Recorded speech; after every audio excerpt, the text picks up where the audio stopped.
So, Persia. For over 7,000 years, literally since before Rome was even a thing, this civilization has been one of the biggest deals in human history. Greeks invaded, Arabs invaded, Mongols invaded, everyone tried to conquer them, and somehow, every single time, Persia came back. Their laws, their innovations, the way they saw the world, it's all still woven into how we live today. Tonight we're looking at what it was actually like to live there when they basically ruled the world.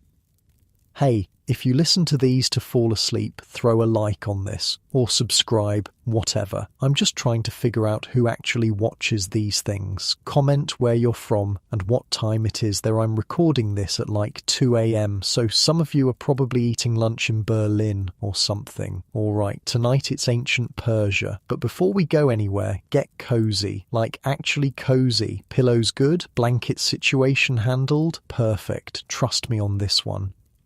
You open your eyes to the cool mountain air. The thin wool blanket does nothing against the pre-dawn chill that seeps through the mud brick walls of your small dwelling. Outside, the jagged peaks of the Zagros Mountains loom dark against a sky just beginning to lighten. This is Persia, 7200 BCE. And you're one of the first farmers in what will become one of history's most enduring civilizations. Unlike your memory foam mattress right now, you're lying on a reed mat over hard-packed earth. Your back aches from another night of sleeping on what is essentially the ground with some decoration. You can hear the goats stirring in their pen outside, their soft bleating, a reminder that your day needs to start now, even though the sun hasn't crested the mountains yet. Your nostrils fill with the familiar scents of your world. Wood smoke from last night's fire still hanging in the air, the earthy smell of the mud brick walls, and that ever-present hint of goat that seems to permeate everything you own. Seriously, everything. Your clothes, your hair, your food. I'm talking next-level goat smell here. Time to get up, your mother calls from the cooking area. The barley won't harvest itself. So, this is how it begins. The story of Persia, one of the greatest empires the world has ever known. Not with grand palaces or mighty armies, but with small villages of farmers figuring out how to survive in the harsh landscape between mountains and desert.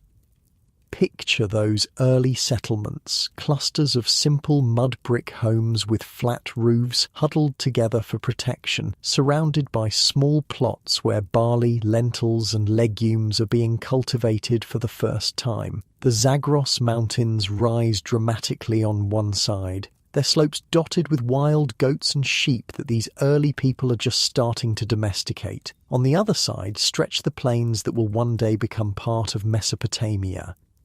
"You know what's wild," says the elder as he shows you how to plant seeds in neat rows. "Our grandparents just wandered around following herds. No homes, no villages, just moved where the food was. Now look at us, making the food come to us instead." The old man has a point. These early settlements like Choga Golan and Choga Bonut were revolutionary. For the first time, humans weren't just taking what nature provided. They were actively shaping their environment to produce what they needed, and the evidence is still around today. Get this, archaeologists found a 7,000-year-old wine jar from these early Persian settlements. It's now sitting in the University of Pennsylvania, which means someone at some point was like, "This super ancient jar that proves early civilization existed, let's ship it halfway around the world." Priorities, am I right? But here's the thing about where your village sits. It's right on the dividing line between two worlds that would shape Persian history for the next 6,000 years. To the east are the mountains, your home with their rough terrain and limited farmland. To the west are the plains of what's now Iraq, with rich soil but few natural defences. The people who lived in these different landscapes developed completely different ways of life. You mountain people became tough, resourceful, with small-scale agriculture and a heavy reliance on herding. You had to be more self-sufficient, able to survive with less. Meanwhile, the plains people built irrigation systems, grew vast amounts of food, and developed more complex hierarchical societies. The plains people think they're better than us, your father scoffs one night as he carves a small wooden figure by firelight, with their big cities and canals. But when raiders come, where do they hide? They have nowhere to go. We have the mountains. This rivalry between mountain people and plains people would last for thousands of years. In fact, the Iran-Iraq War in the 1980s was, in many ways, just the most recent episode in this ancient conflict. As the morning progresses, you head down to the valley with your clay pot to collect water. The pot itself is a technological marvel, one of the earliest pieces of pottery ever created. It's heavy and rough-made, but it holds water, and that's what matters. For people who had previously used animal skins or woven baskets lined with pitch, these clay vessels were revolutionary. The path to the stream is well worn, used by generations of your people. As you walk, you pass others from your village, women carrying baskets of wild plants they've gathered to supplement the limited crops, men returning from hunting trips, some successful with small game, others empty-handed. Children running errands or playing simple games with stones and sticks. "Did you hear?" an old woman asks as you pass. Traders came to the village across the valley. They brought shiny rocks from the mountains far to the east, beautiful blue stones that catch the light. She's talking about lapis lazuli, one of the first luxury goods traded across ancient Persia. These early trade networks were the beginnings of what would eventually become the Silk Road, connecting Europe and Asia with Persia at the center. The sun is higher now as you return with your water, and the day's heat has begun in earnest. The village is fully awake, a hive of activity. Some people are working in the fields, others are grinding grain between stones to make flour, and a few are tending to the all-important fire at the center of the village, the fire that must never go out because starting a new one is so difficult. "Wait," says an elder, stopping you on your way. "Look there." He points to the horizon where a small group of strangers is approaching. Traders, maybe, or maybe not. Best tell your father. These moments of uncertainty were constant in early Persian life. With no organized government or military, each village was responsible for its own security. Every stranger could be a friendly trader bringing valuable goods, or a hostile raider coming to steal what you had. Fast forward a couple thousand years, it's now around 4395 BCE, and the world has changed dramatically. Those tiny farming villages have grown into settlements that we might call towns, or even small cities. The most important of these is Susa, which would eventually become the capital of Elam, the very first defined nation in what would become Persia. Susa isn't just any settlement. It's strategically located at the meeting point between the mountains and plains, giving it control over trade routes in all directions. The Sumerian city of Ur to the west has expanded eastward, bringing with it more advanced technologies and organizational structures. Life in Susa is unrecognizable from those early mountain villages. Instead of a few dozen people, thousands now live together in a complex urban environment. The simple mud brick huts have evolved into larger structures with multiple rooms. There are designated areas for different activities, living quarters, workshops, storage facilities, and even primitive temples. You're no longer just a farmer or herder. You might be a craftsperson creating pottery or textiles. You might be a trader traveling between settlements to exchange goods. You might be a priest or priestess responsible for religious rituals, or you might be a warrior defending Susa from outside threats. The city changed everything, an old merchant tells you as you help unload his donkeys laden with goods from distant lands. Before, we were just surviving. Now we're building something that will last. He wasn't wrong. Susa would remain an important economic and trade centre for an astonishing 5,500 years until its destruction by the Mongols. Think about that. A single city that lasted longer than most entire civilizations. By around 3200 BCE, Susa had become the capital of Elam, which historians consider the first actual nation in what would become Persia. But Elam wasn't what we would recognize as a modern nation-state. It was more likely a coalition of different peoples and tribes living in the mountains, united by common interests and threats. "What do they call us, those people from the West?" asks a child during an evening gathering. "They call us Elam," answers the storyteller. "It means high country in their tongue, but we know who we are. We are Halami, the people of the mountains." This self-identification as mountain people would remain a defining characteristic of Persian identity throughout history, contrasting with the people of the plains to the west. Life in Elam was structured around the realities of the landscape. The rough mountain terrain wasn't suitable for the intensive irrigation agriculture practiced on the plains, so Elamites developed a system based on semi-nomadic pastoralism with small-scale agriculture in the limited flat areas along valley bottoms. "We follow the seasons," explains a shepherd as you help him move his flock to summer pastures high in the mountains. "Winter in the lowlands, summer in the highlands. The animals know the way better than we do now." This lifestyle created a people who were less numerous but hardier than their more sophisticated farming neighbours on the plains. They were skilled at surviving in harsh conditions, adapting to whatever challenges the mountains threw at them.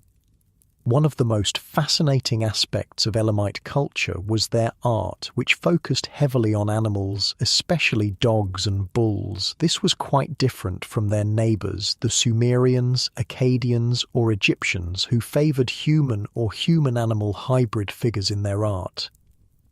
"See how the dog's ears perk up," says an artisan, showing you a small figurine she's carved. "That means it's alert, protecting us. The dogs are our guardians, just as we are the guardians of these mountains." Elamite religion was similarly distinct, with a strong focus on nature and a mother goddess. Rituals were performed in sacred groves or on mountains rather than in elaborate temples, and unlike many ancient religions, which were often exclusive and intolerant, Elamite religion was remarkably open, tolerating and even incorporating the gods of neighbouring peoples. "All gods deserve respect," a priest explains as he prepares for a ritual at a sacred grove. "The gods of our neighbours may not be our gods, but they are gods nonetheless." Another unique aspect of Elamite culture was the position of women, who enjoyed a level of equality rarely seen in the ancient world. In Elamite art, women are represented as equals, and queens are shown as equal to kings. This cultural trait would persist in later Persian societies, where women maintained higher status than in many contemporary civilizations. "My grandmother ruled her family with an iron fist," laughs a young woman as she weaves a complex pattern on her loom. "My grandfather was technically the head of the household, but everyone knew who really made the decisions." But life wasn't always peaceful for the Elamites. As a border region between the mountains and plains, Elam was frequently caught up in conflicts. In fact, the first war ever recorded in history was between Elam and Sumer, with the Sumerians invading and looting Elam around 2700 BCE.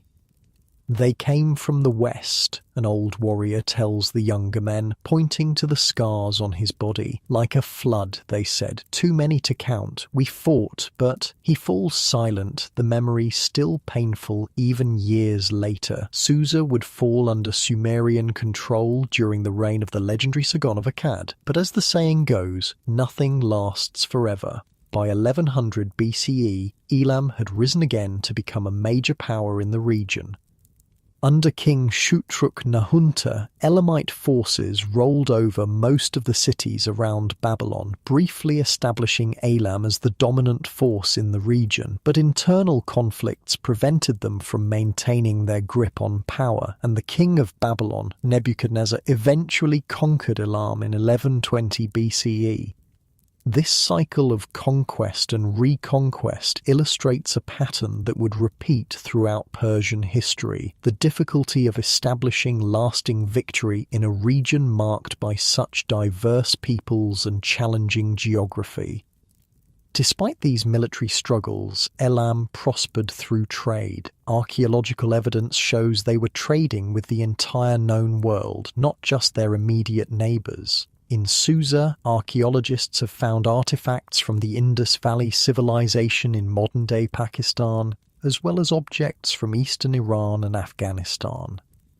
"This came all the way from the east," says a merchant, showing you a small object made of lapis lazuli, past the great mountains, past the great deserts, from a land where the rivers are wider than 10 men lying head to foot. They say there are cities there bigger than 10 Susas. Afghanistan was also one of the major sources of tin, an essential metal needed to make bronze, the most advanced metal of the period. Elam was likely involved in this trade, perhaps buying tin from the east and reselling it to Mesopotamians or even Egyptians. The Elamites were also trading in other resources that the plains lacked. Stone, metal, and wood were all scarce in the more desertic plains crossed by the Tigris-Euphrates river system. The mountain people had access to these vital materials and could trade them for the agricultural surplus produced by the plains people. Or stone for grain, metal for cloth, wood for pottery, recites a trader as he negotiates with visitors from the West. This is how it has always been. This is how it will always be. These trading routes would eventually evolve into the Silk Road, connecting Europe to Asia, with Persia as the connecting point between the two. For thousands of years, Persia would serve as the crossroads of the world, a place where goods, ideas, and cultures flowed in all directions. By 2000 BCE, a new factor entered the equation, the arrival of Iranian or Aryan peoples into the region. These were nomads who originated from the steppes of Eurasia, living a lifestyle similar to other nomadic peoples like the Proto-Slavs, Turks, and Mongols. They came with their horses and their strange tongue, an elder recounts to wide-eyed children around a nighttime fire. They were fierce warriors, but they knew nothing of building or planting. We taught them these things, and they taught us their ways of riding and fighting. Over time, the Elamites and Iranians began to mix, especially in the south of the country. This was a gradual process that stretched over more than a millennium. The Elamite culture would persist long after the Iranian people became dominant in the region.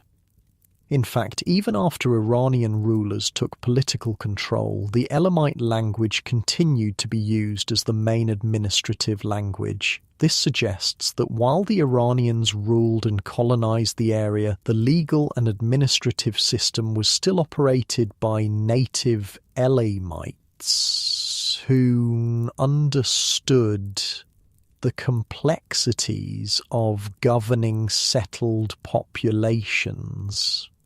It was like the new bosses keeping the old middle management because they were the only ones who knew how the filing system worked. As you lie down to sleep in your mud brick home, the sounds of the village quieting around you, you reflect on the strange and wondrous path your people have walked, from those first farmers figuring out how to grow barley in the shadow of the Zagros Mountains, to the sophisticated traders and craftspeople of Susa, to the mixing of cultures as the Iranian nomads arrived. The story of Persia had only just begun. but already the key elements that would define Persian civilization were taking shape. The tension between mountain and plain, the openness to foreign cultures and ideas, the position of women, the importance of trade, and above all, the remarkable resilience that would allow Persia to endure through countless invasions and transformations. The stars shine bright above the mountains as you drift off to sleep, unaware that you're part of the opening chapter in one of history's greatest epics, the story of a civilization that would survive and thrive for thousands of years, influencing the entire world in ways you could never imagine. Unlike you in your comfortable bed right now, drifting off with your climate control and memory foam, these early Persians faced a world of constant challenges, harsh terrain, limited resources, hostile neighbours. Yet from these difficult beginnings would emerge an empire that ruled the world. And that empire's story is just beginning to unfold. The warm glow of dawn creeps across the high plateau, lighting up the nomad camp where you've spent the night. This isn't the Persia of Elam anymore. We've jumped forward in time to around 700 BCE. The world has changed. Your people, Iranian nomads originally from the steppes, have been here for over a millennium now, gradually mixing with the locals, adopting some of their ways while bringing your own. You push aside the heavy felt covering of your yurt and step out into the crisp morning air. The camp is already stirring, horses being fed, children collecting water, women preparing the morning meal. Smoke rises from dozens of cooking fires hanging in the still air. "Hey, Sleeping Beauty!" calls your cousin, already saddling his horse. The hunting party leaves soon, unless you'd rather milk the goats with the children. Life as a nomad on these high plains is defined by constant movement following the seasons and the grazing. You don't build permanent homes or grow crops like the settled folk in the valleys. Instead, your wealth and survival depend on your herds, horses, sheep, goats, cattle. You pack your entire life on horseback and move with the rhythms of nature. Unlike your warm, stationary bed right now, these nomads rarely slept in the same place for more than a few weeks. Their homes, yurts or tents, were designed to be broken down and transported easily when the tribe needed to move on. Just imagine packing up your entire house every month or so, loading it onto horses and setting up somewhere new, and you thought moving apartments was a pain in the arse. "Bad news from the west," your uncle says, as the men gather around the central fire. He's just returned from trading with a settlement in the lowlands. The Assyrians are expanding again. They've taken 3 more towns in the foothills. A murmur of concern ripples through the group. The Assyrians are the dominant power in Mesopotamia, feared for their military might and brutal treatment of conquered peoples. For generations, the Iranian tribes have managed to avoid their direct rule, moving into the high mountains when threats appeared. But the Assyrians grow stronger each year, and the safe spaces fewer. "They skin people alive, you know," says an older warrior, his face marked with the scars of past battles. "Hang the skins on their city walls as warnings. I've seen it." The mood grows somber. These aren't just campfire tales meant to frighten children. The Assyrians really did use extreme violence as a psychological weapon. Imagine walking up to a city and seeing the flayed skins of the last people who defied them hanging on the walls. That's next-level nightmare fuel. "One tribe alone cannot stand against them," your father says, finally breaking the uneasy silence. "But we are not alone." He's right. Over the past century, something remarkable has been happening among the Iranian peoples of this region. Groups that had been separate, sometimes even hostile to each other, are starting to join together. The most powerful of these confederations are the Medes, who have begun to create something new, a unified Iranian state. While Elam had been a kind of coalition of mountain peoples, the Median Empire represents something different, a deliberate, organized unification of various Iranian tribes under a single ruler. Their king, Deioces, who ruled from around 727 to 675 BCE, is considered the first real Iranian emperor. My grandfather fought with Deioces in the eastern campaigns, boasts a warrior from a neighbouring clan who's visiting your camp. He said the king could shoot an arrow through an apple at 50 paces. My grandmother could do that while churning butter, someone calls back, drawing laughter from the group. Tall tales aside, the rise of the Medes marked a crucial turning point in Persian history. For the first time, the Iranian peoples weren't just reacting to external powers, they were becoming a power themselves, but the Medes faced a formidable enemy in the Assyrians. For generations, the Assyrian Empire had dominated Mesopotamia and beyond with its advanced military techniques and ruthless policies. They were, by any measure, the superpower of their day.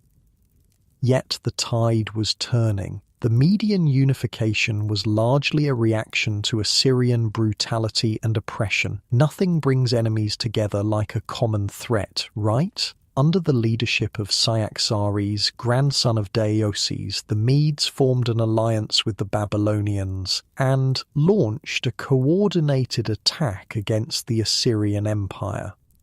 In 612 BCE, they succeeded in destroying the Assyrian capital of Nineveh, an event so momentous that people recorded it across the ancient world. My father was there when Nineveh fell, an old trader tells you as your caravan makes its way through a mountain pass. He said the city burned for 3 days, smoke so thick it turned day to night. The screams, he trails off, lost in the memory. And the loot, prompts a younger man eagerly. The old trader grins, revealing missing teeth. More gold than you could carry in a lifetime. By around 700 BCE, Iranian peoples like the Medes, Persians and Parthians dominated the region. The Medes had established themselves as the preeminent power, but they weren't the only players in the game. To the south, another Iranian group, the Persians, were establishing their own identity under their own kings. And this brings us to one of history's most remarkable figures, Cyrus the Great. Now, here's where things get wild. Cyrus started as a vassal, basically a subordinate king, to the Medes. His grandfather had been an independent ruler, but by Cyrus's time, the Persians had fallen under Median dominance. If you're keeping score at home, that puts Cyrus pretty low in the ancient world's power rankings. Not exactly where you'd expect the founder of history's largest empire to start, right? In 553 BCE, Cyrus did something that changed the course of history. He rebelled against his Median overlords. The odds were not in his favour. The Medes had a larger army, more resources, and a fearsome reputation. By all accounts, Cyrus should have been crushed, executed, and forgotten by history, except that's not what happened. When the Median king sent his general, Harpagus, to put down Cyrus's rebellion, something unexpected occurred. Instead of fighting each other, Cyrus and Harpagus teamed up against the Median Empire. Wait, what? The general switched sides, you might be thinking. Yep. And honestly, no one's entirely sure why. The ancient sources, including the Greek historian Herodotus, tell stories full of prophecies, dreams, and divine intervention, but they're more myth than history. What we do know is that Harpagus joined Cyrus, bringing a significant portion of the Median army with him, and together they overthrew the Median king. Generals, man, sighs a veteran soldier as he shows you how to string a composite bow, always thinking they could run things better than the king. With this stunning reversal of fortune, Cyrus found himself not just free from Median control, but actually in charge of the Median Empire. And he was just getting started. In 539 BCE, Cyrus conquered Babylon, the greatest city of its day and capital of a powerful empire. This wasn't just any military victory, it was a masterclass in psychological warfare, political maneuvering, and cultural sensitivity. Instead of destroying Babylon or enslaving its people, the standard playbook for conquerors in this period, Cyrus presented himself as a liberator, welcomed by both the people and their gods. He even issued what some historians consider the first declaration of human rights, allowing conquered peoples to keep their customs, religions, and a degree of self-governance. The Babylonians cheered when we entered the city, recalls an old Persian soldier, shaking his head in disbelief, threw flowers at our horses. Never seen anything like it. Usually we're dodging arrows, not flowers. By 533 BCE, Cyrus had pushed eastward, conquering parts of what is now India. His empire stretched from the Mediterranean to the Indus River, encompassing diverse peoples, languages, cultures, and religions. It was, at that point, the largest empire the world had ever seen.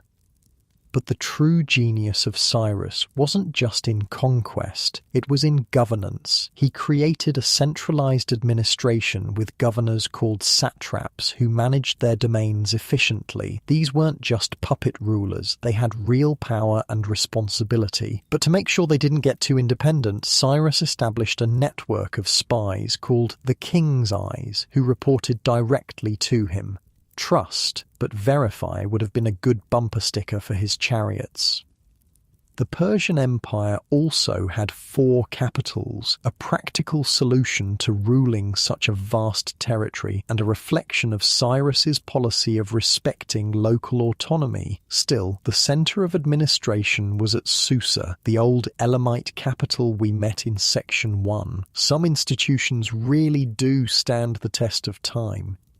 Perhaps most impressive was the empire's communication system. Cyrus established a relay network where couriers could always find fresh food, water, shelter, and horses at stations no more than 2 days' travel apart. This allowed messages to move across the empire at unprecedented speeds. Best job in the empire, grins a young courier, stretching his legs after a hard ride. See the world, sleep in clean beds, eat good food. Beats being a foot soldier any day, though the saddle sores are a killer. The system that Cyrus created was so effective that successive empires and invaders kept it almost identical until the Muslim conquests, a millennium and a half later. That's like someone setting up a government system during the fall of Rome that was still being used, largely unchanged, in the age of Napoleon. Talk about building to last.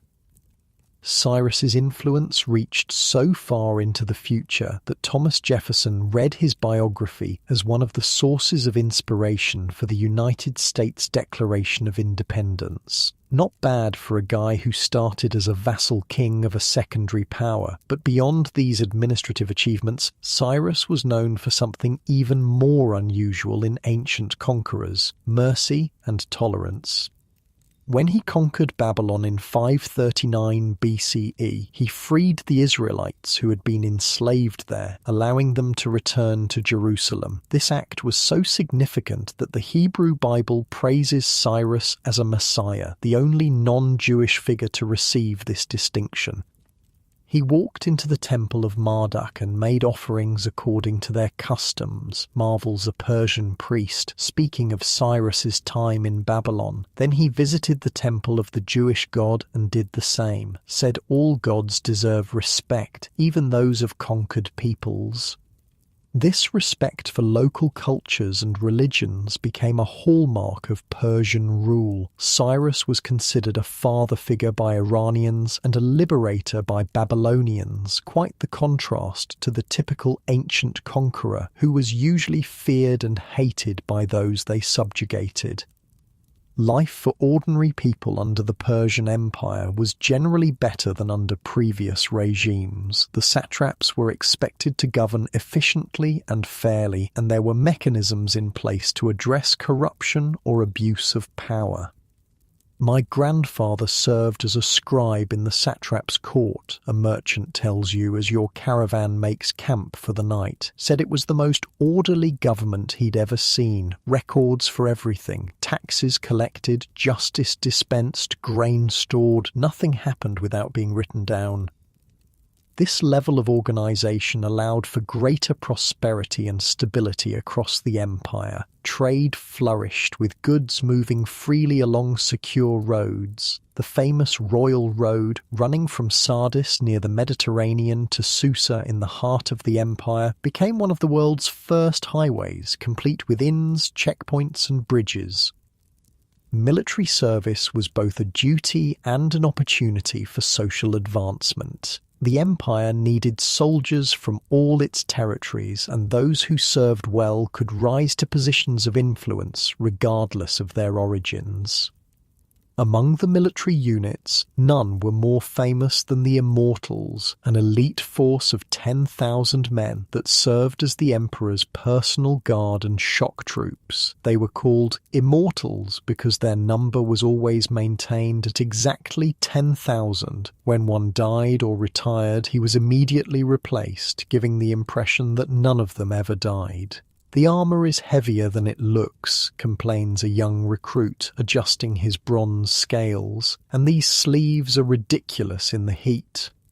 Fashion concerns aside, the Immortals were the elite of the elite, the special forces of their day. Their presence on a battlefield often decided the outcome before a single arrow was loosed. The Persian Empire under Cyrus developed a reputation for justice and fair treatment that was unusual for its time. The legal system emphasized truth and righteousness, with harsh penalties for lying or breaking oaths.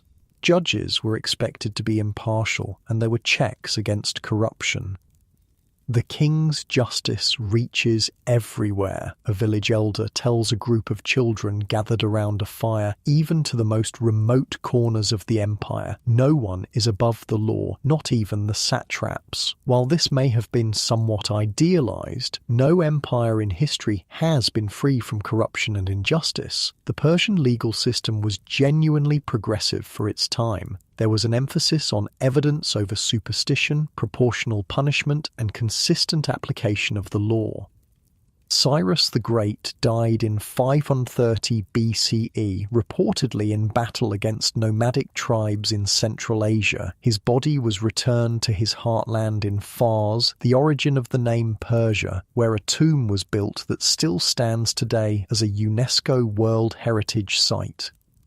His son Cambyses II continued the expansion, conquering Phoenicia and Cyprus in 525 BCE, followed by Egypt, Nubia, and parts of modern-day Libya in the same year. The Persian Empire now stretched across 3 continents, Europe, Asia, and Africa, an unprecedented achievement.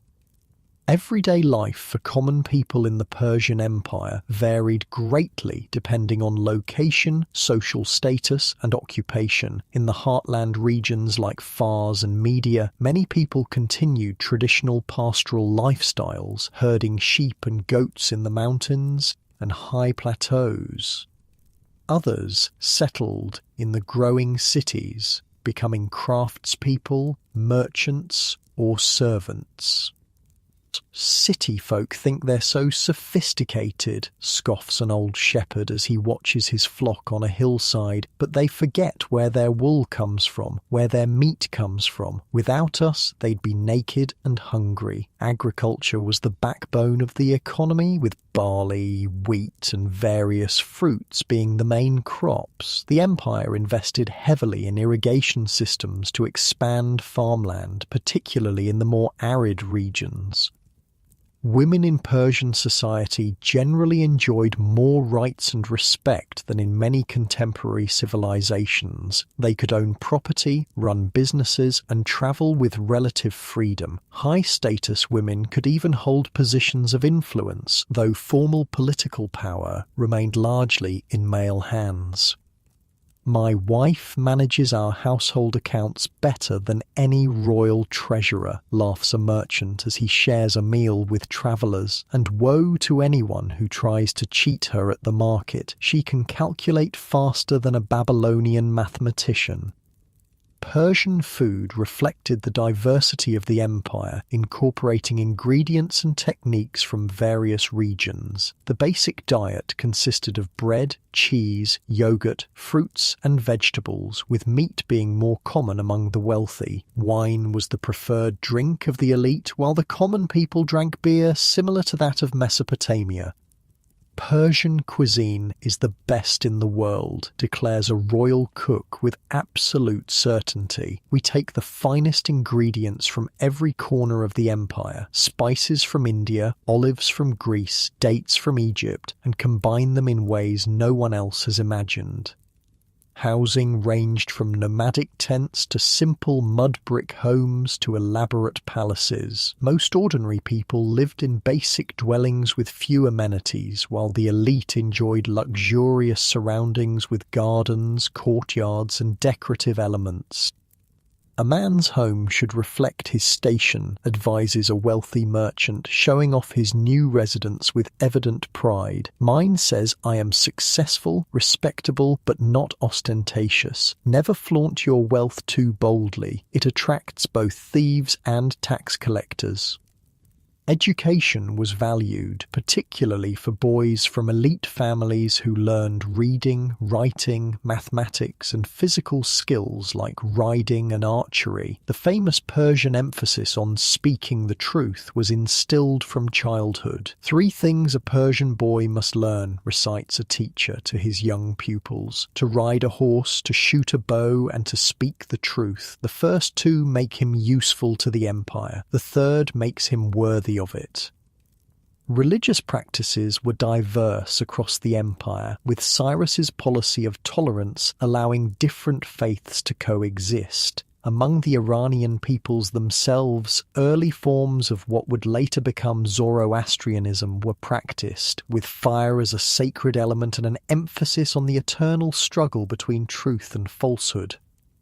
The system that Cyrus established would last, with modifications, through several dynasties. His empire, the Achaemenid Empire, named after his claimed ancestor Achaemenes, would rule for over 2 centuries, setting patterns of governance, culture, and identity that would influence all future Persian states. An empire of many peoples, yet one people, muses an old administrator watching a procession of representatives from various provinces bringing tribute to the king. Egyptians, Babylonians, Lydians, Bactrians, all different, yet all Persian now. As you lie down to sleep in your quarters, a humble room in one of the countless way stations that dot the royal road, you reflect on the transformation you've witnessed, from those first farming villages in the Zagros Mountains to the Elamite Confederation, to this vast empire spanning 3 continents. The story of Persia is one of constant evolution and surprising resilience.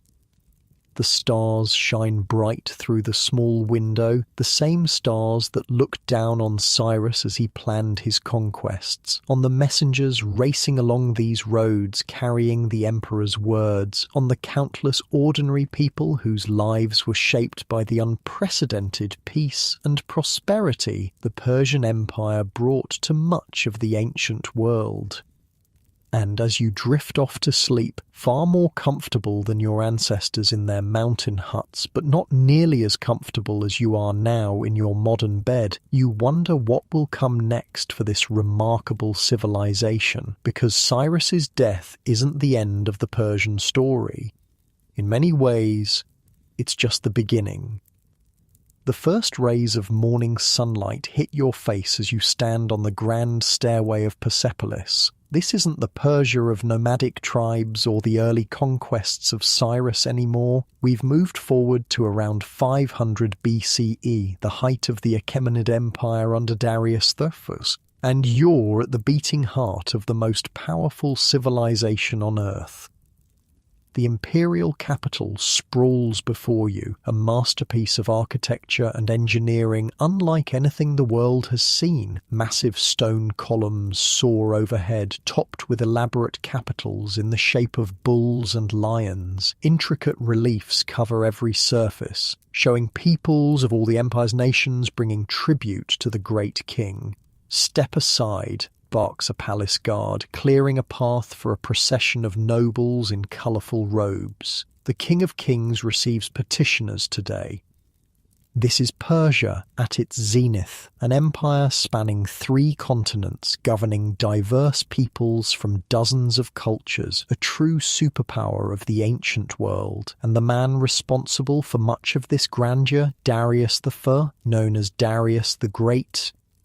While Cyrus laid the groundwork, Darius was the master builder who transformed the Persian Empire into an administrative and cultural powerhouse. When he took the throne in 522 BCE, the empire faced rebellions and instability following the death of Cyrus's son. Darius not only crushed these rebellions but expanded Persian territory to its greatest extent. "You should have seen the Behistun inscription when it was new," an old scribe tells you, referring to the massive rock relief Darius commissioned to commemorate his victories. The colours were so vivid you could see them from a day's journey away. 3 languages carved into the living rock proclaiming the king's glory to all the world. That inscription still exists today, by the way. Historians consider it the Persian equivalent of the Rosetta Stone, crucial for deciphering ancient languages. Talk about a monument with staying power. Under Darius, the empire reached from the Indus Valley in modern Pakistan to Thrace in Europe, and from Central Asia to Egypt and parts of Libya. Approximately 44% of the world's population lived under Persian rule. For perspective, that would be like a single country today governing over 3.5 billion people. But it wasn't just the size that made Darius's empire impressive, it was how well it functioned.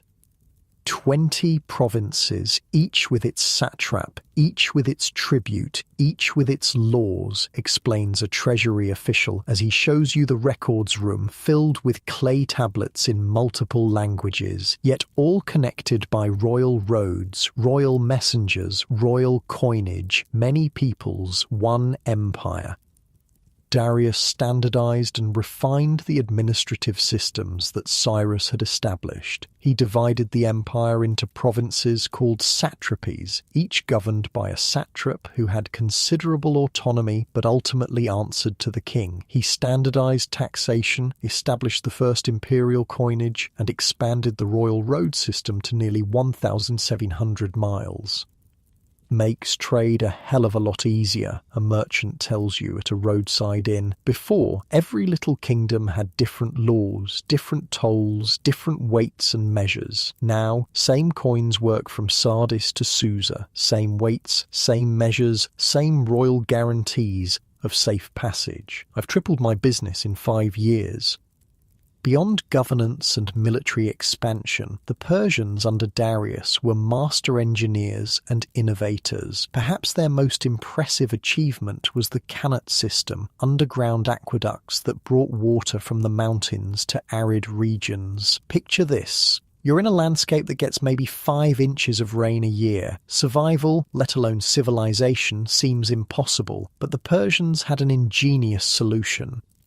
"My grandfather helped build this Qanat," says a local farmer, pointing to a line of small mounds stretching across the desert landscape. Each of those mounds marks a shaft, but the real Qanat is underground, a tunnel sloping gently downward, carrying water from the mountains to our fields. These underground water channels were engineering marvels. Workers would dig a mother well at a water source, usually in the mountains, then dig a series of vertical shafts leading down to a gently sloping tunnel. Water would flow through this tunnel, sometimes for dozens of miles, before emerging near settlements or agricultural areas.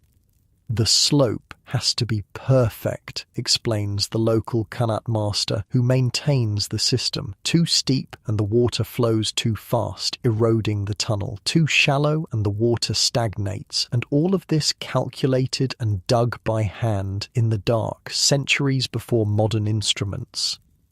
The Qanat system allowed Persian civilization to flourish in regions that would otherwise be uninhabitable, and they built them to last. Some Qanats constructed during the Achaemenid period are still in use today, over 2,500 years later. Imagine turning on your tap and getting water from a system built when the Romans were still just a small city-state.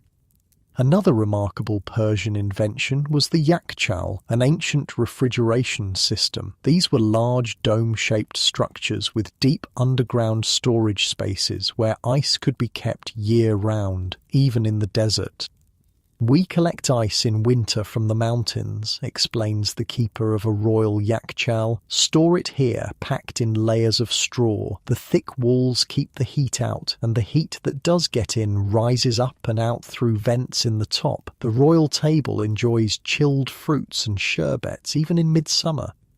Persian engineers also created sophisticated ventilation systems called badgirs or wind catchers. These tower-like structures captured passing breezes and funneled them down into buildings, creating natural air conditioning in the sweltering heat. "Sit here, under the badgir," invites a wealthy merchant in his courtyard home. "Feel how cool it is? That's Persian ingenuity for you. No need for slaves waving fans when you have architecture that works with nature." Life for ordinary Persians varied greatly depending on social class, location, and occupation, but it was generally characterized by greater stability and prosperity than in earlier periods. At the top of society was the king, considered the representative of Ahura Mazda, the supreme deity on earth. Below him was a small elite of noble families, high officials, and military commanders who enjoyed enormous wealth and privilege.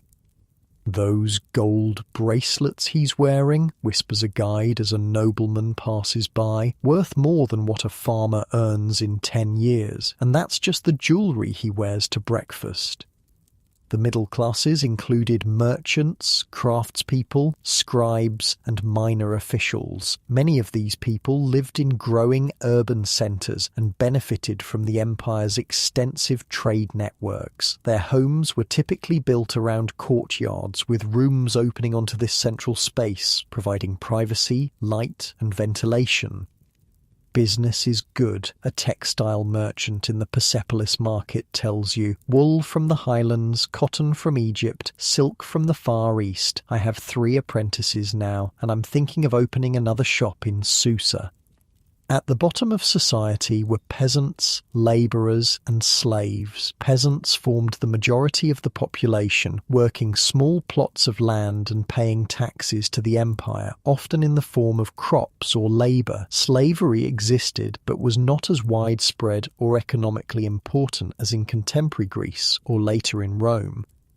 "My father was a free tenant farmer, and his father before him," a young man tells you as he works in the fields outside a village. "We grow the barley, keep some for ourselves, give some to the landowner, some to the temple, some to the king. It's a living."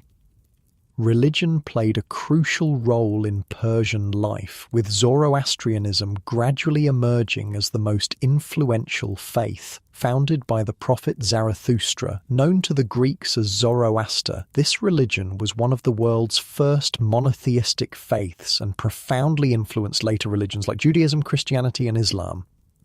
At the heart of Zoroastrian belief was the cosmic struggle between Ahura Mazda, the creator and source of all goodness, and Angra Mainyu, the destructive spirit. Humans had to choose which side to support through their thoughts, words, and deeds. "Good thoughts, good words, good deeds," recites a Zoroastrian priest as he tends a sacred fire. "This is the path to righteousness, not through elaborate rituals or animal sacrifices, but through moral choices in everyday life." Fire held a special place in Zoroastrian worship as a symbol of purity and the divine presence. Temples housed sacred flames that were kept burning perpetually, tended by priests who covered their mouths to prevent their breath from polluting the sacred fire. Some foreigners call us fire worshippers, the priest says, with a hint of annoyance. But we do not worship fire itself. The fire is a symbol, a representation of the divine light of Ahura Mazda. Through its purity, we commune with the Creator.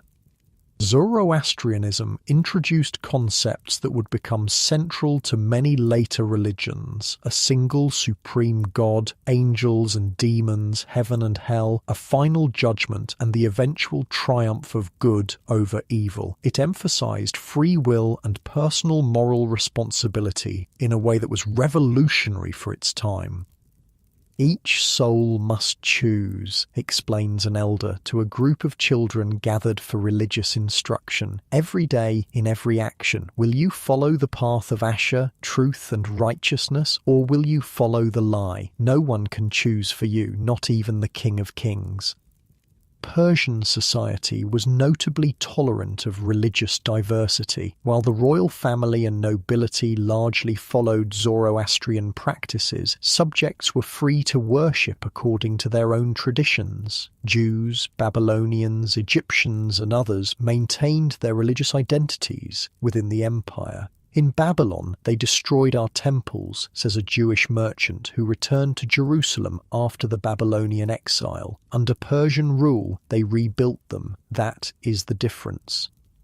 Daily life in the Persian Empire reflected a blend of practical concerns and cultural values. Food centered around bread, dairy products, fruits and vegetables, with meat being relatively rare for common people but abundant at royal and noble tables. Wine was popular among the elite, who took their drinking seriously. Important decisions were sometimes debated twice, once while sober and once while drunk.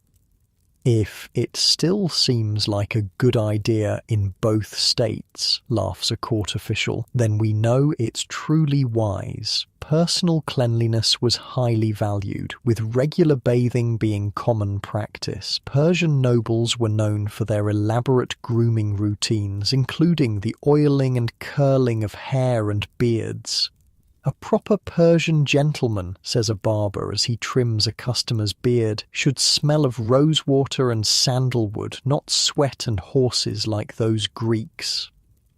Speaking of Greeks, it was during Darius's reign that the Persian Empire first came into significant conflict with the Greek city-states. In 499 BCE, Greek cities on the western coast of Anatolia, modern Turkey, then under Persian rule, rebelled with support from Athens and other mainland Greek cities.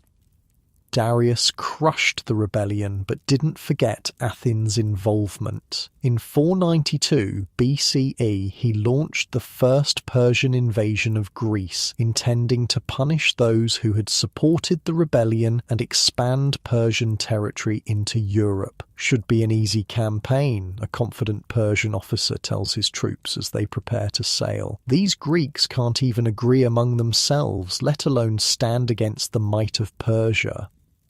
He wasn't entirely wrong about Greek disunity, but he seriously underestimated their fighting spirit. The first invasion was largely derailed by a storm that destroyed much of the Persian fleet. Darius tried again in 490 BCE, but his forces were defeated at the Battle of Marathon by a smaller Athenian army.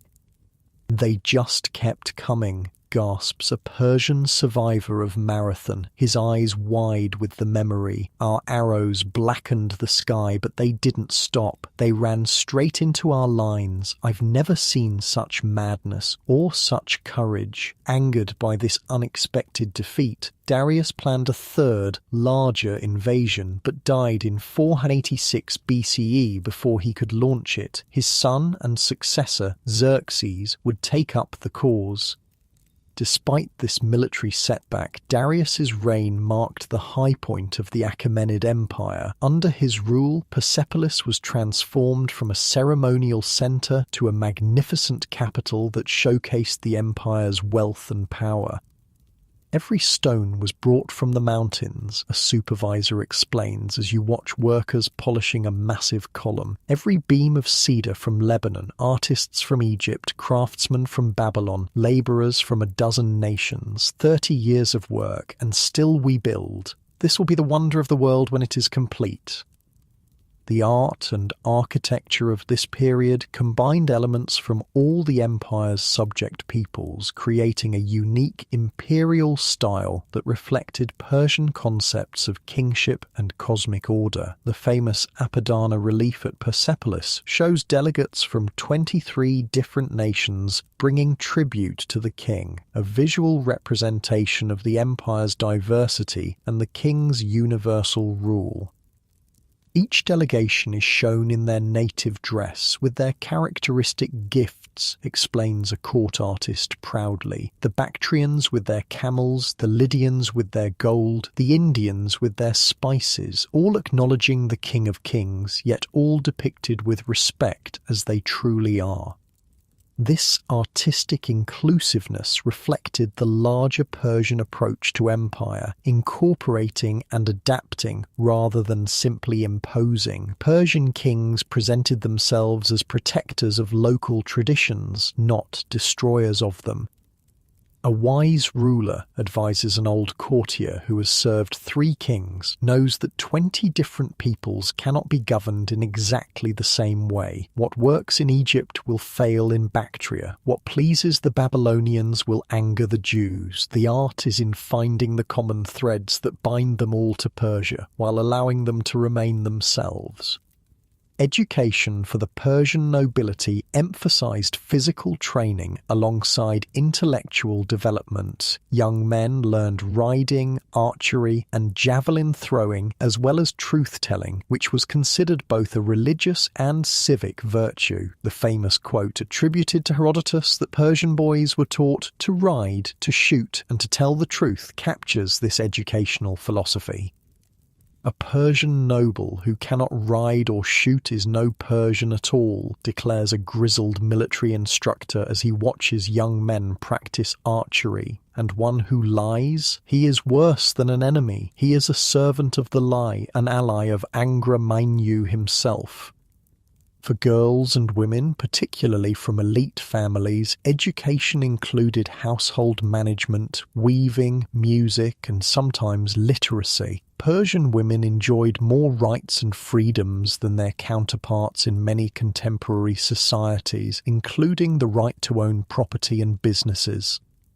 "My mother taught me to read and write," a young noblewoman tells you as she supervises household accounts. "My husband manages the king's horses. I manage everything else, our estate, our servants, our finances. He may rule outside our home, but within these walls I am the authority." As night falls on Persepolis, you watch from a terrace as thousands of lamps are lit across the city, creating a landscape of twinkling lights that rivals the stars overhead. In the distance, you can hear music, the sound of a celebration in one of the royal halls, where dancers, musicians, and acrobats entertain the nobility.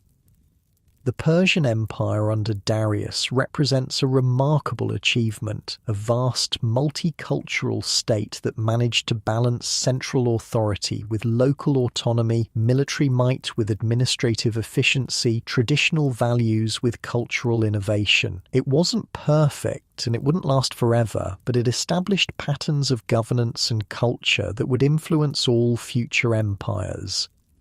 As you drift off to sleep in your guest quarters, far more luxurious than anything your ancestors could have imagined, but still lacking the memory foam comfort of your modern bed, you wonder what challenges this mighty empire will face in the years to come. Because even at the height of its power, storm clouds are gathering on the horizon, and the next chapter in Persia's story might be its most dramatic yet.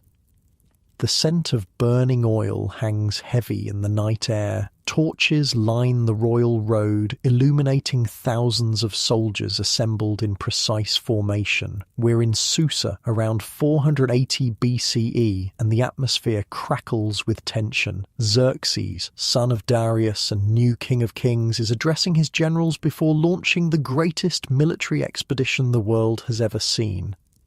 "My father's work remains unfinished," Xerxes declares, his voice carrying across the assembled officers. "The insult of Marathon must be answered. The Greeks must learn the cost of defiance. Unlike your peaceful bedroom right now, with its soft lighting and temperature control, this Persian war council thrums with primal energy, ambition, pride, and the intoxicating scent of impending violence. Men who command thousands stand in respectful silence before their king who commands millions."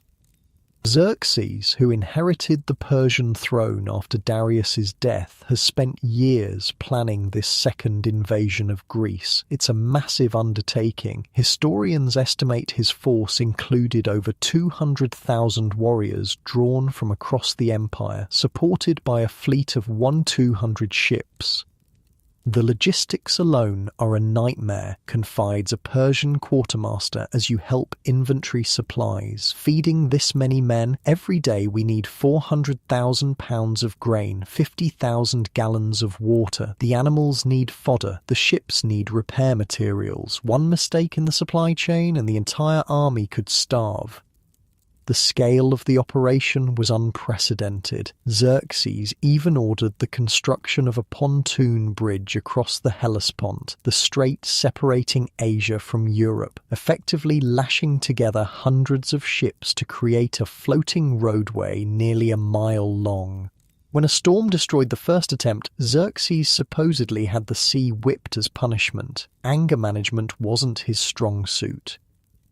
"I saw it with my own eyes," insists a Persian engineer who helped build the bridge. 2 miles of ships lashed together, then planks laid across, earth and brush on top of that. The army took 7 days and 7 nights to cross, the greatest feat of engineering in history, and the Greeks will never even see it.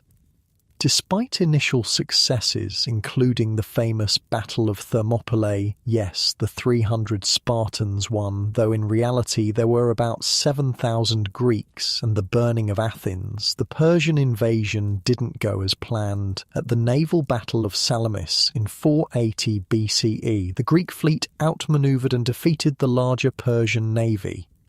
"It was a trap," laments a Persian naval officer, one of the survivors of Salamis. "They drew us into narrow waters where our numbers worked against us. Ships couldn't maneuver, couldn't support each other. It was chaos, pure chaos." Fearing being cut off in Europe, Xerxes retreated to Asia with much of his army, leaving his general Mardonius to continue the war. The following year, the remaining Persian forces were defeated at the Battle of Plataea, effectively ending the invasion.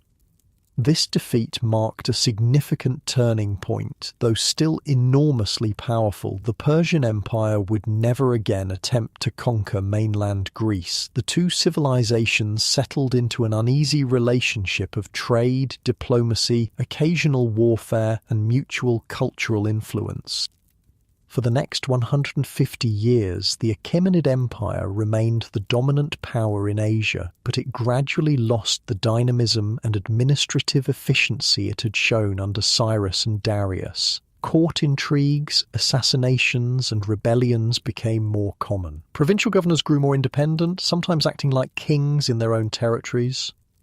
"My grandfather served the great king's father," an elderly palace servant tells you as he goes about his duties in the royal household at Susa. "In those days, the king's word was law from the sunrise to the sunset. Now, satraps delay paying tribute. Subject peoples grumble. The court itself is a nest of vipers, each faction plotting against the others."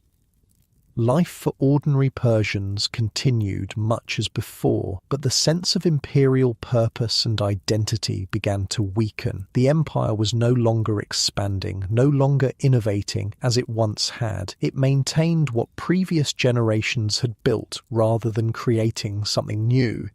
And then came Alexander.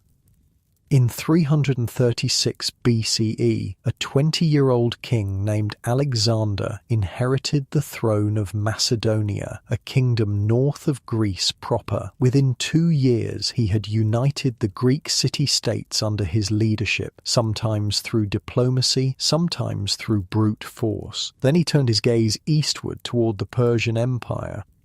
They say he sleeps with a copy of Homer's Iliad under his pillow, a Persian spy reports to his superiors after returning from Macedonia, fancies himself a new Achilles. His father was assassinated, probably by Alexander himself, though no one dares say it aloud. The boy is dangerous. Brilliant, but dangerous.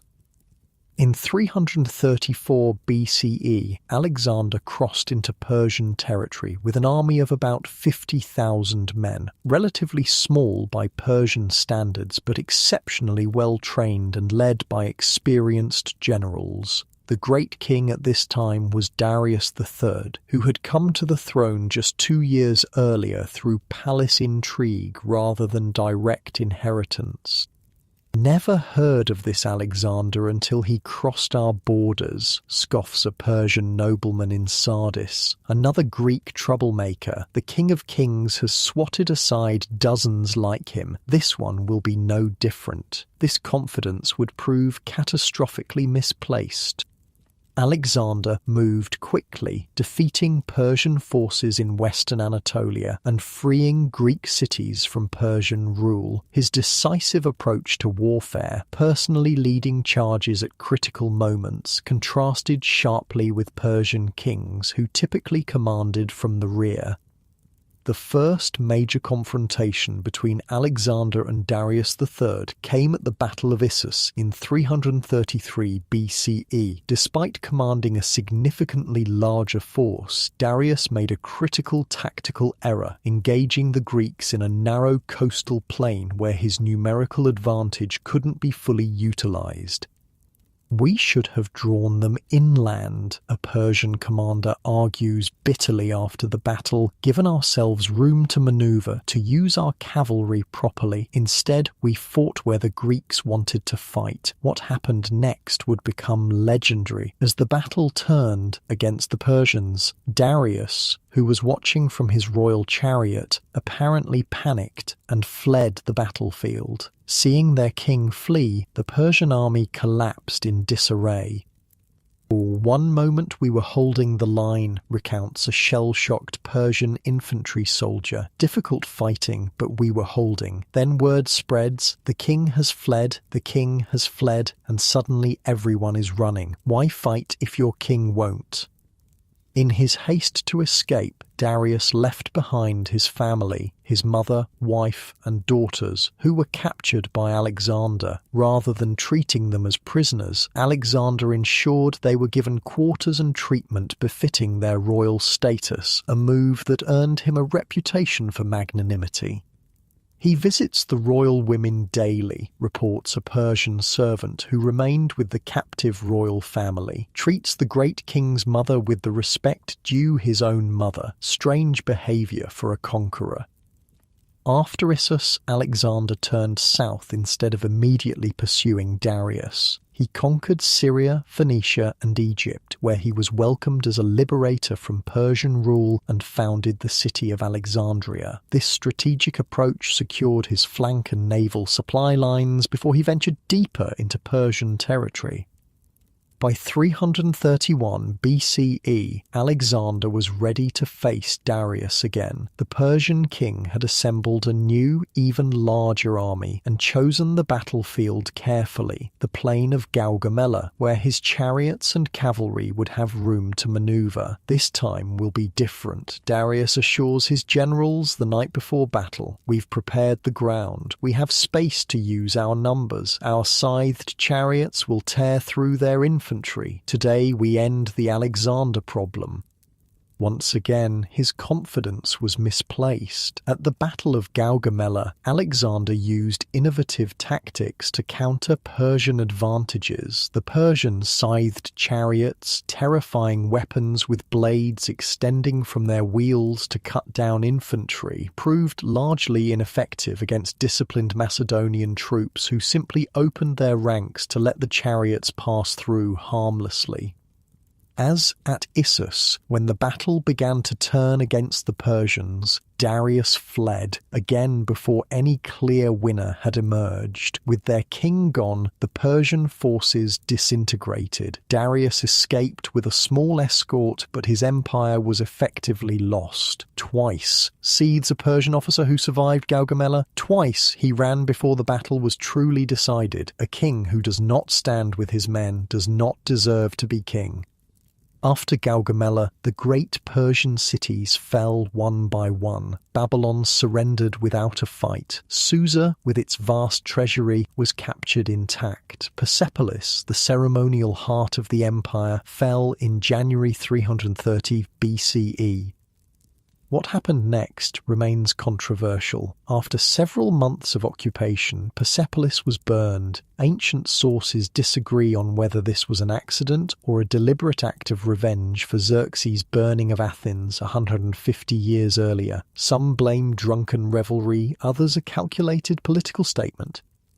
"I was there that night," whispers a Persian servant who worked in the palace. The Macedonian soldiers had been drinking for hours. Then the king himself, Alexander, drunk as well, listened to some Athenian courtesan who urged him to let them burn the palace as revenge for Greece. They started with curtains, tapestries. Soon the whole place was ablaze. By morning, centuries of history were ash. Alexander pursued Darius eastward into Central Asia, but before he could capture him, the Persian king was murdered by Bessus, one of his own relatives, who then proclaimed himself king. Alexander captured and executed Bessus, and by 327 BCE, all significant resistance to his rule had been crushed. In just 7 years, Alexander had accomplished the seemingly impossible, the complete conquest of the Persian Empire, the superpower of the age. But his attitude toward Persia wasn't simple conquest. Increasingly, he adopted Persian customs, clothing, and court ceremonies. He encouraged his officers to marry Persian noblewomen. He himself married Darius's daughter Statera and recruited Persians into his army and administration. "He's becoming more Persian than the Persians," grumbles a Macedonian veteran watching Alexander hold court wearing Persian royal attire. What happened to the young king who crossed the Hellespont to punish the barbarians? Now he wants us to bow to him like he's the great king. This Orientalization caused significant tension with his Macedonian and Greek followers, many of whom saw it as a betrayal of Hellenic values. For Persians, though, Alexander's adoption of their customs made the transition to foreign rule less jarring. "He respects our ways," notes a Persian aristocrat who has joined Alexander's court. "Not like most conquerors who try to erase everything that came before them. He sees the value in Persian governance, Persian ceremony. He's learning from us even as he rules us." Life for ordinary Persians under Alexander's rule varied by region and social status. In many areas, particularly those far from the centres of power, daily existence continued much as before. Local administrators were often retained if they accepted Macedonian overlordship. Trade flourished along routes now secured under a single authority stretching from Greece to India. "Business has never been better," boasts a merchant in a market town in Media. "No more crossing borders, dealing with different tax collectors, different laws. One empire, one set of rules, roads safer than they've ever been. Whatever you think of Alexander as a man, he's good for commerce." In 323 BCE, Alexander died suddenly in Babylon, possibly from fever, possibly from poisoning. He was just 32 years old and had not named a clear successor. His death triggered immediate power struggles among his generals. The vultures didn't even wait for his body to cool, observes a Persian courtier who witnessed the aftermath. Before the funeral rites were complete, they were already dividing his conquests. The empire built with so much blood will drown in more blood before this is over. The Macedonian general Seleucus eventually emerged as the ruler of most of the former Persian territories, establishing the Seleucid dynasty that would govern these lands for the next 3 centuries. Under Seleucid rule, a fascinating cultural synthesis took place, blending Greek and Persian elements into what historians call the Hellenistic civilization. New cities were founded throughout the former Persian Empire, often following the Greek polis model with gymnasiums, theatres and agoras. The most famous was Seleucia on the Tigris, which replaced Babylon as the major urban centre in Mesopotamia. Alexandria in Egypt became the intellectual capital of the Hellenistic world, home to the largest library in existence and scholars from across the known world. Greek became the language of administration and high culture, while local languages continued to be spoken in everyday life. Greek gods were often syncretized with Persian and local deities. Architecture blended Greek forms with Persian and regional motifs. My father worships Zeus Ahura Mazda at the new temple, explains a young Persian Greek merchant in Seleucia. My mother still visits the traditional fire temple. I study Plato, but also the Avesta. We're creating something new here, neither fully Greek nor fully Persian. For the Persian aristocracy, adapting to Greek cultural norms became a path to maintaining status and influence. Many learned Greek adopted Greek names alongside their Persian ones and participated in Greek-style education and athletic competitions. My son spends his mornings at the gymnasium, his afternoons studying Greek philosophy, says a Persian nobleman in Ecbatana, the old Median capital. His grandfather would be horrified, exercising naked like a Greek, but this is the world we live in now. Adapt or be left behind. The rural population, however, maintained more traditional Persian customs, language, and religious practices. Zoroastrianism remained strong outside urban centres, preserved by priests who passed down oral traditions when written texts were destroyed or neglected. The Greeks have their cities, a Zoroastrian priest tells his followers in a mountain village. We have our mountains, our traditions, our fires that have burned since before Alexander was born. Empires rise and fall. The truth of Ahura Mazda endures. This cultural synthesis wasn't always peaceful. Rebellions against Seleucid rule occurred periodically, particularly when kings attempted to interfere with local religious practices or imposed heavy taxation. The most famous was the Maccabean revolt in Judea, preserved in Jewish historical memory as the origin of Hanukkah. The Seleucid Empire itself gradually weakened, losing territory to the rising power of Rome in the west and to rebellions in the east. By the mid-2nd century BCE, new powers were emerging in the Iranian plateau, setting the stage for a Persian revival. As night falls over Seleucia, you watch Greek actors perform an ancient tragedy in an open-air theatre while Persian music plays in nearby taverns. In the streets, merchants from a dozen nations hawk their wares in a babel of languages. The city is neither fully Greek nor fully Persian, but something new and hybrid, a testament to the resilience and adaptability of both civilizations. My Greek grandfather came with Alexander, an old shopkeeper tells you as you browse his wares, fell in love with a Persian woman, never went home, their daughter, my mother, married a Babylonian. So what am I? Greek? Persian? Babylonian? All of them, I suppose, and none of them were something new under the sun. The Achaemenid Empire, the first and greatest of the Persian empires, was gone, but Persia itself endured. Its culture, its people, its traditions continued, absorbing foreign elements, adapting to new realities, and in the shadows of the Hellenistic kingdoms, the seeds of a Persian Renaissance were already taking root.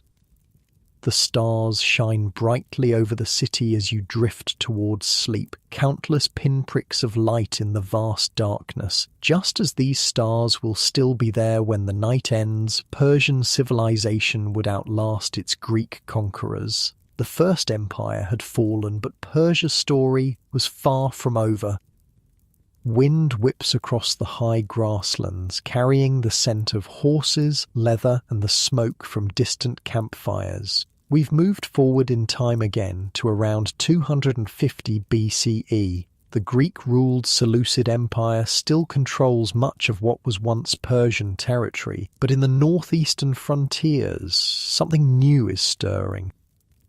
You shield your eyes against the sun as you watch a group of riders crest a distant hill. They move with extraordinary skill, these horsemen, seeming almost part of the animals beneath them. Each carries a powerful composite bow and a quiver filled with arrows. They're Parthians, nomadic Iranian people from the northeastern steppes, and they're about to change the course of Persian history.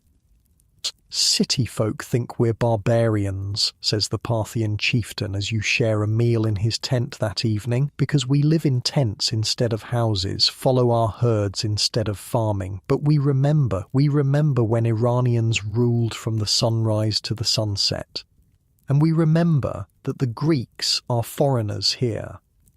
Unlike your cozy bedroom now, with its solid walls and climate control, this Parthian tent is built for mobility. Made of felt stretched over a wooden frame, it can be disassembled, packed and moved in hours when the clan needs to relocate. Inside, rugs cover the ground, and cushions provide simple comfort. The central fire pit fills the space with warmth and the aroma of roasting meat. The Parthians had been subjects of the Seleucid Empire, part of the territories Alexander conquered and his successors inherited. But as Seleucid power weakened, stretched too thin between conflicts with Rome in the west and various rebellions, the Parthians seized their opportunity. Under their leader Arsaces, they rebelled against Seleucid rule around 247 BCE and established an independent state in the region of Parthia in modern northeastern Iran. This was the beginning of what would become the Arsacid dynasty, which would rule a revived Persian empire for nearly 5 centuries.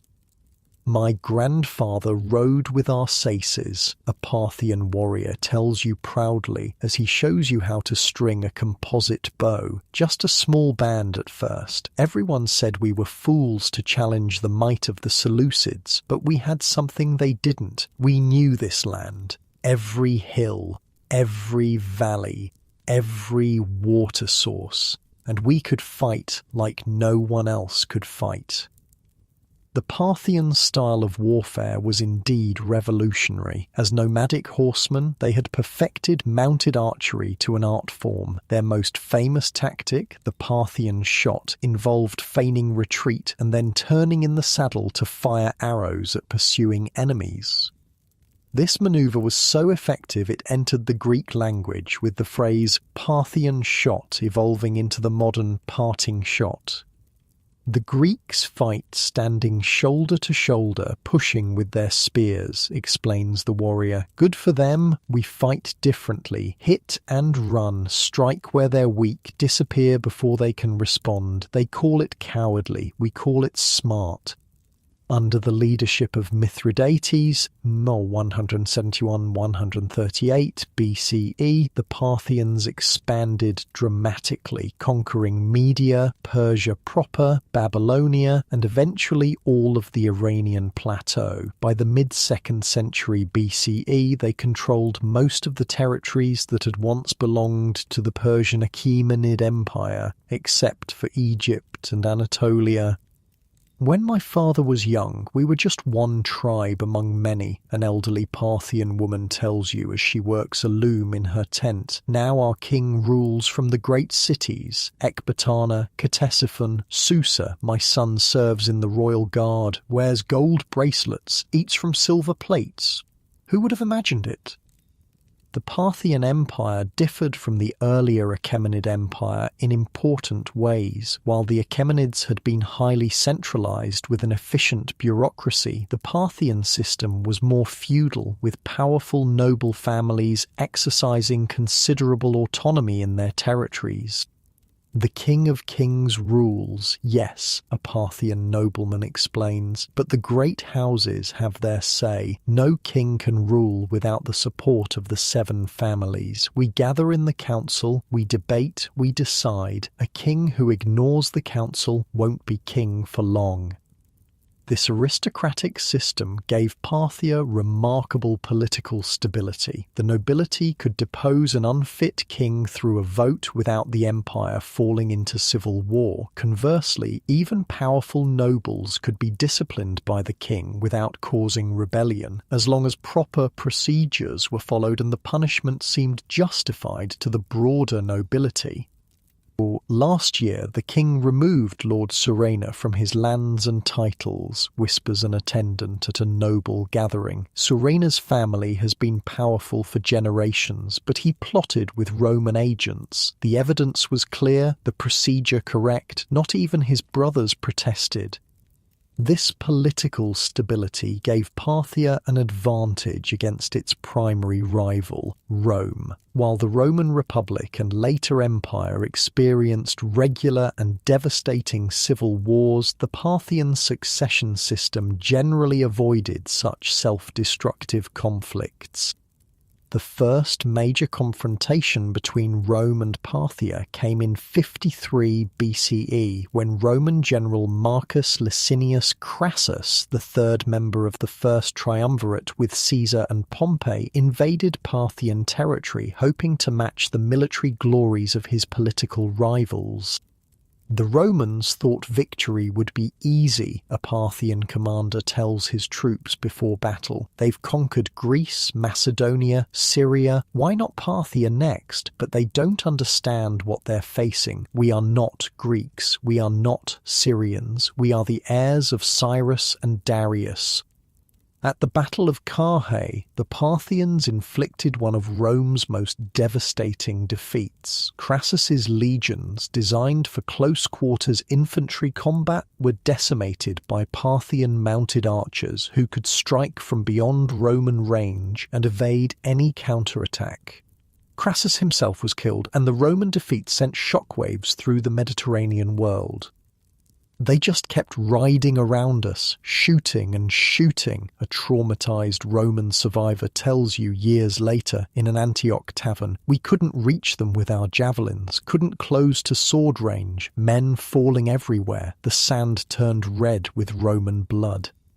According to legend, the Parthians executed Crassus by pouring molten gold down his throat, a poetic punishment for a man famous for his greed. While this story may be more myth than fact, it reflects the symbolic nature of the victory. Parthia had proven itself Rome's equal, establishing a balance of power that would last for centuries. The Romans never truly understood us, reflects a Parthian diplomat who spent years in Rome. They thought us barbarians because we didn't live exactly as they did. They never grasped that our empire was built on different principles than theirs, not lesser, just different. The Roman-Parthian frontier stabilized along the Euphrates River, with occasional wars but neither side able to permanently defeat the other. This created a kind of ancient Cold War, with direct conflicts, proxy wars, and complex diplomacy. We fight, we make peace, we trade, we spy on each other, shrugs a Parthian border commander. Sometimes they take a city from us, sometimes we take it back. The dance has been going on since my grandfather's time and will likely continue until my grandchildren are old. Life in the Parthian Empire varied dramatically depending on location. The western regions, like Mesopotamia, maintained their ancient urban civilizations with sophisticated economic systems, while the Iranian plateau combined settled agriculture with pastoral nomadism, and the eastern frontiers remained largely nomadic. 3 different worlds in one empire observes a Greek merchant who travels throughout Parthian territories. In Babylonia, great cities with temples and markets that have existed for thousands of years. In Media and Persia, fortress towns surrounded by farms and pastures. In the east, tribal lands where the horse is king. The Parthians were pragmatic rulers who generally allowed local customs, religions, and even administrative systems to continue as long as taxes were paid and their authority recognized. This approach created a diverse, multicultural empire held together by a common Iranian elite culture and military system. "I serve the King of Kings," says an administrator in Babylon, "but I worship our local gods, speak our local language, follow our local laws in most matters. The Parthians care most that the taxes flow and that there is no rebellion. Beyond that, they leave us largely to ourselves." Culturally, the Parthian period marked a Persian renaissance after centuries of Greek dominance. The Parthians consciously presented themselves as heirs to the Achaemenid Empire and restorers of Iranian traditions. They revived the use of Persian titles, symbols, and administrative terms. "My father gave me a Greek education, taught me to admire Homer and Plato," confides a young nobleman, "but my heart beats to the ancient rhythms of Iran. I speak the language of my ancestors, honour their gods, practice their traditions. The Greeks brought much that was valuable, but we are not Greeks, we are Persians." The Parthian kings used the ancient title King of Kings, Shahanshah, and adopted much of the royal imagery and ceremony of the Achaemenid period. Coins showed the ruler wearing a diademed soft cap instead of the Greek royal diadem, emphasizing their non-Greek identity. Religion during the Parthian period was remarkably diverse. Zoroastrianism experienced a revival, with fire temples maintained throughout the empire. However, there was no attempt to impose religious uniformity. Greek gods, Mesopotamian deities, early Christianity, Judaism, and various mystery cults all flourished in different regions. "In my city alone," boasts a merchant from Seleucia on the Tigris, "you can find temples to Ahura Mazda, Zeus, Marduk, Mithra, and a dozen other gods. Jews have their synagogue, various philosophical schools their meeting places. As long as you don't cause trouble, you can worship as you please." The Parthians were also enthusiastic participants in the Silk Road trade network connecting China to Rome. Parthian merchants grew wealthy, controlling the middle section of this lucrative route, and exotic goods from as far as Han Dynasty China made their way to Parthian cities. "See this fabric?" a merchant asks, showing you a shimmering length of silk made by people at the very edge of the world, so distant most believe they're myths rather than real. But the silk is real enough, and so is the gold it brings to those who trade in it. Cities in the Parthian Empire became cultural melting pots where Iranian, Greek, Mesopotamian, Jewish and other traditions intermixed. The city of Dura Europos on the Euphrates, for instance, contained temples to Greek, Syrian and Zoroastrian deities, a Jewish synagogue, and one of the earliest known Christian house churches, all within its walls. "My neighbours worship 5 different gods between them," laughs a resident of Ctesiphon, the Parthian winter capital. "We argue religion over wine, then go to the market together to haggle with the same merchants. Somehow it works." Daily life for ordinary people under Parthian rule centered around family, work, and local community. In rural areas, the rhythm of agricultural seasons dictated life, while in cities, commerce and crafts provided livelihoods. The Parthian period saw improvements in irrigation technology, metalworking, and textile production. My grandfather made saddles, my father made saddles, I make saddles, a craftsman in Ecbatana tells you with pride. But mine are better. I've learned techniques from Syria, from India, even some ideas from Chinese designs brought by traders. The world comes to us through the great roads. Art and architecture during this period reflected the empire's cultural synthesis. Parthian art combined Hellenistic techniques with Iranian subjects and sensibilities. A distinctive feature was frontality in portraiture, figures represented facing directly forward with intense, penetrating gazes. This style would influence Byzantine, early Christian and Islamic art. Look at the eyes, an artist says, showing you a wall painting in a wealthy home. Greek artists show the face in profile or three-quarters. We show it full on, the eyes looking directly at you. It's more powerful, more immediate. You feel the person's presence, their spirit.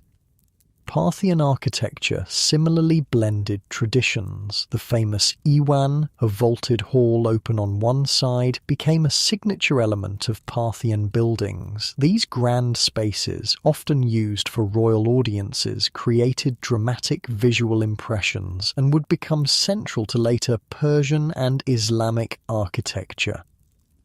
Stand here at the entrance, instructs a palace guide, positioning you at the opening of an enormous Iwan. See how the space draws your eye inward, how the vaulting seems to float overhead. This is Parthian innovation, not Greek, not Achaemenid, but something new we've created. By the late Parthian period, around 200 CE, the empire faced growing challenges. Repeated wars with Rome drained resources, while the decentralized political system that had provided stability sometimes hindered effective responses to crises. Internal tensions between the monarchy and nobility occasionally flared into open conflict. The old ways served us well for generations, sighs an elderly counsellor after a particularly contentious meeting of nobles. But the world changes. Rome grows stronger. New threats emerge from the east. We debate while our enemies act. Perhaps it is time for new approaches. In the eastern province of Pars, the original Persian heartland, a family of local rulers began to consolidate power and build their own base of support. Led by Ardashir, they would eventually challenge Parthian rule directly, setting the stage for yet another Persian renaissance. They say this Ardashir claims descent from the ancient kings, a traveller tells you at a caravanserai, one of the roadside inns that dotted the empire's trade routes, claims the Parthians have become too foreign, too compromising, says he'll restore Iran to its true glory. Dangerous talk, but some listen. As the stars emerge over the Mesopotamian plain, you watch travellers and merchants from a dozen lands sharing meals, stories and songs in the courtyard of the caravanserai. Romans, Syrians, Jews, Arabs, Indians, even a few Chinese, all finding common ground in this Parthian way station on the great trade routes. The Parthian Empire never achieved the administrative sophistication or cultural brilliance of the Achaemenid period, nor would it reach the religious and artistic heights of what was to come, but it performed a crucial historical function. It restored Iranian rule to the Iranian plateau, preserved and revived Persian identity after foreign domination, and maintained Persia's position as a world power for over 4 centuries. As you drift towards sleep, the distant sound of horses reminds you of the nomadic origins of these Parthian rulers. From the high steps they had come, these master horsemen, to reclaim the legacy of Cyrus and Darius. And though their time would pass, as all empires' times do, They had ensured that Persia would endure as a distinct civilization with its own identity, traditions, and destiny. Unlike you in your peaceful bedroom, free from the worries of imperial politics or nomadic invasions, the people of Parthia lived in a world of constant change and adaptation. Yet through it all, the essential character of Persian civilization continued to evolve and flourish, preparing the ground for what would be its last and perhaps greatest pre-Islamic flowering. The dawn light catches on polished metal, making the elaborate crown gleam like fire. We've moved forward again to 224 CE. You're standing among courtiers and priests witnessing a momentous event, the coronation of Ardashir Vafar as Shahanshah, King of Kings, first ruler of what will become known as the Sasanian Empire. The glory of Iran returns, whispers a priest beside you, his voice thick with emotion. The true faith restored, the bloodline of ancient kings reborn. The man being crowned doesn't look like a revolutionary. With his carefully trimmed beard and solemn expression, Ardashir could pass for any provincial nobleman. But this former vassal of the Parthians has accomplished something remarkable. He's overthrown his overlords and established a new dynasty that will rule Persia for over 4 centuries. Unlike your modern bed with its machine-made uniformity, you're standing on an intricately woven Persian carpet, each knot tied by hand, the pattern telling stories of ancient kings and gods. The air is heavy with incense, and the assembled crowd holds their breath as the high priest places the crown on Ardashir's head. The rise of the Sasanian dynasty represents yet another Persian revival. Ardashir claimed descent from a legendary figure named Sasan, hence Sasanian, and positioned himself as the restorer of true Persian traditions after what he portrayed as the corrupting foreign influences of the Parthian period.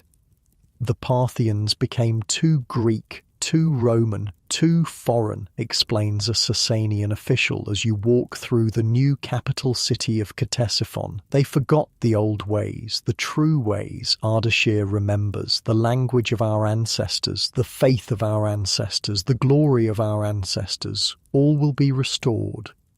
This nationalist rhetoric masked a more complex reality. The Parthians had actually done much to preserve and revive Persian identity after Alexander's conquests. What Ardashir really represented was a more centralized, more religiously orthodox vision of Persian rule, replacing the feudal, tolerant system of the Parthians with something closer to the imperial model of the Achaemenids.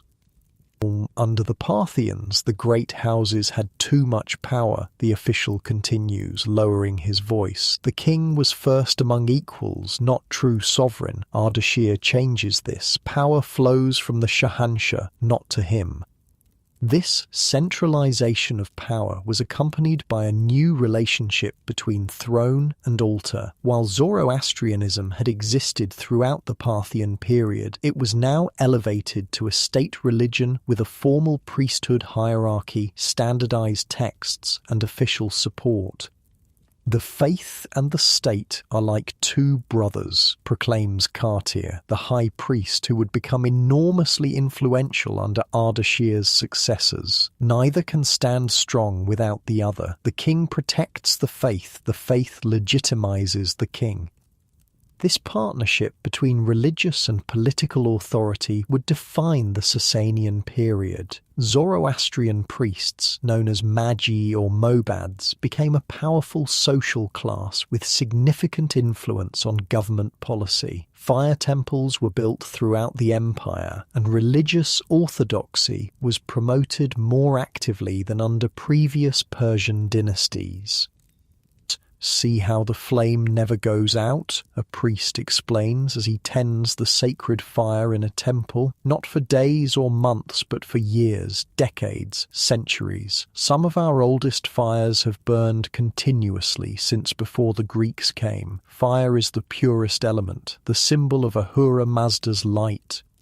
These fire temples became central institutions in Sasanian society. They weren't just places of worship, but also centers of learning, record-keeping, and community life. The most important contained fires of different grades, the Atash Bahram, or victory fire, being the highest, requiring elaborate purification rituals and continuous tending by priests.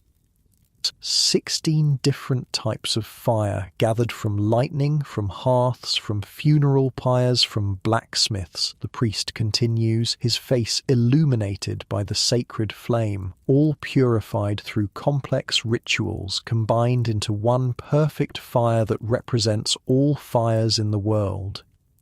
For ordinary Persians, Zoroastrian practice involved both public and private observances. Daily prayers were offered at dawn, noon, and dusk, ideally in the presence of fire or light. Regular festivals marked the turning of the seasons, with Nowruz, the spring equinox, being the most important, a celebration of renewal that continues in Iran and surrounding regions to this day.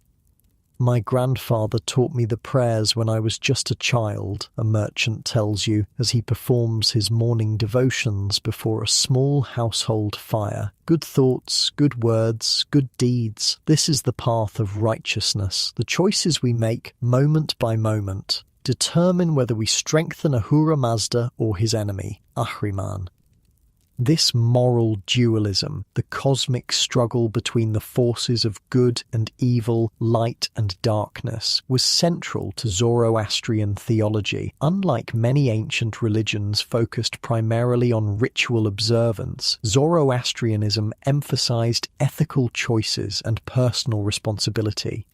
Humans were seen as active participants in the cosmic battle, with their choices either advancing the cause of good or strengthening evil.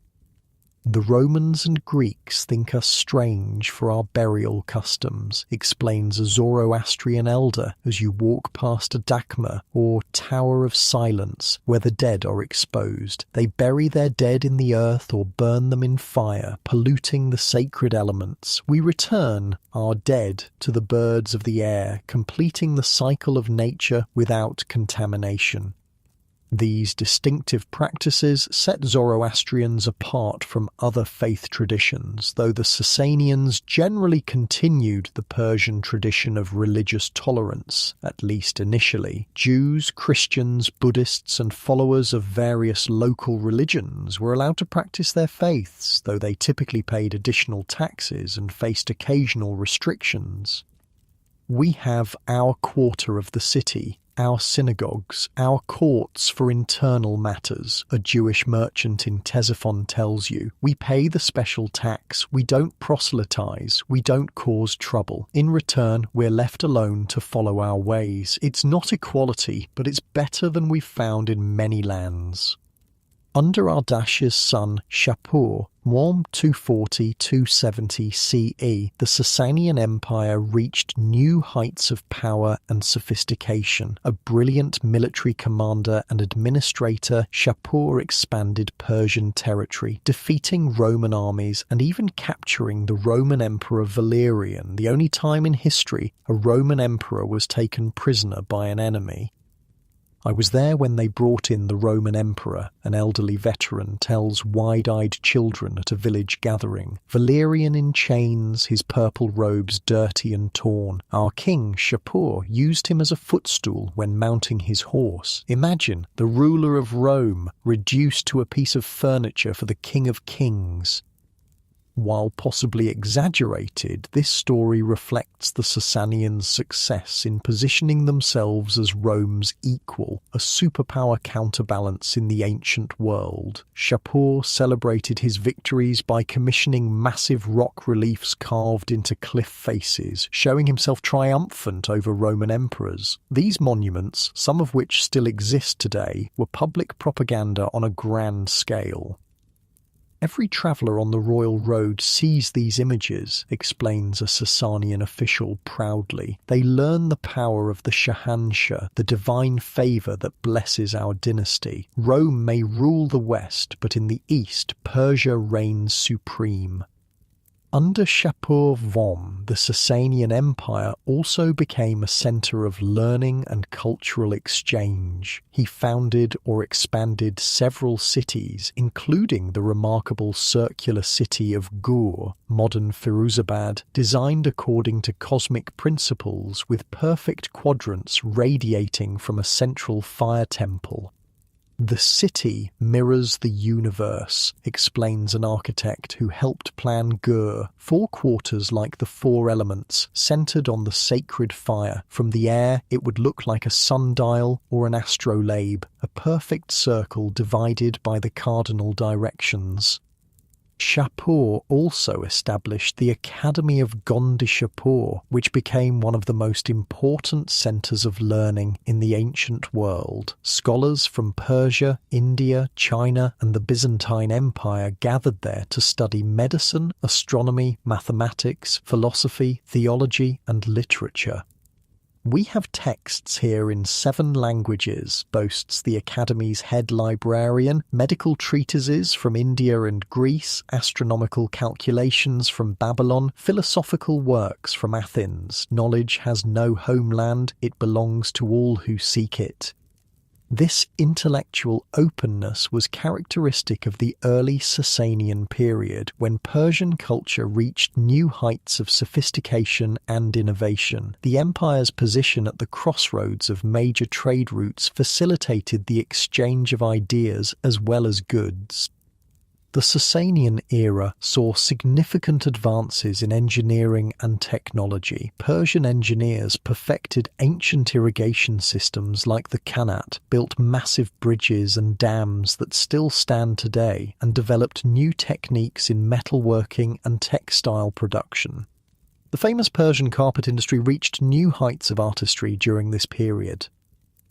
See this pattern? The Garden of Paradise, a carpet weaver explains, showing you an intricate design of flowers, trees and birds, each knot smaller than a grain of rice, colours from natural dyes, madder for red, indigo for blue, saffron for yellow. A carpet like this might take 4 artisans 2 years to complete.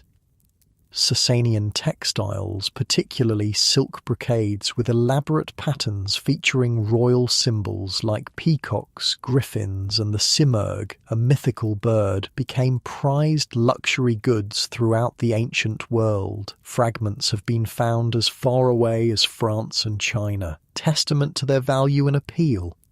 The Chinese may have invented silk, but Persian weavers perfected it, declares a textile merchant with professional pride. Our designs are copied everywhere, our techniques studied but never quite matched. A robe of Sasanian silk is worth its weight in gold in Constantinople or Chang'an. Politically, the Sasanian Empire was organized into a strict hierarchy with the king at the top, followed by princes of the royal blood, the great noble houses, the priesthood, the secretarial and administrative class, and finally commoners and peasants. Social mobility existed but was limited. Most people remained in the class they were born into. My father was a royal scribe, his father before him, explains a young administrator. From childhood, I trained in writing, languages, mathematics, proper court protocol. My son already begins his training, though he's only 7. Our family has served the throne for 5 generations.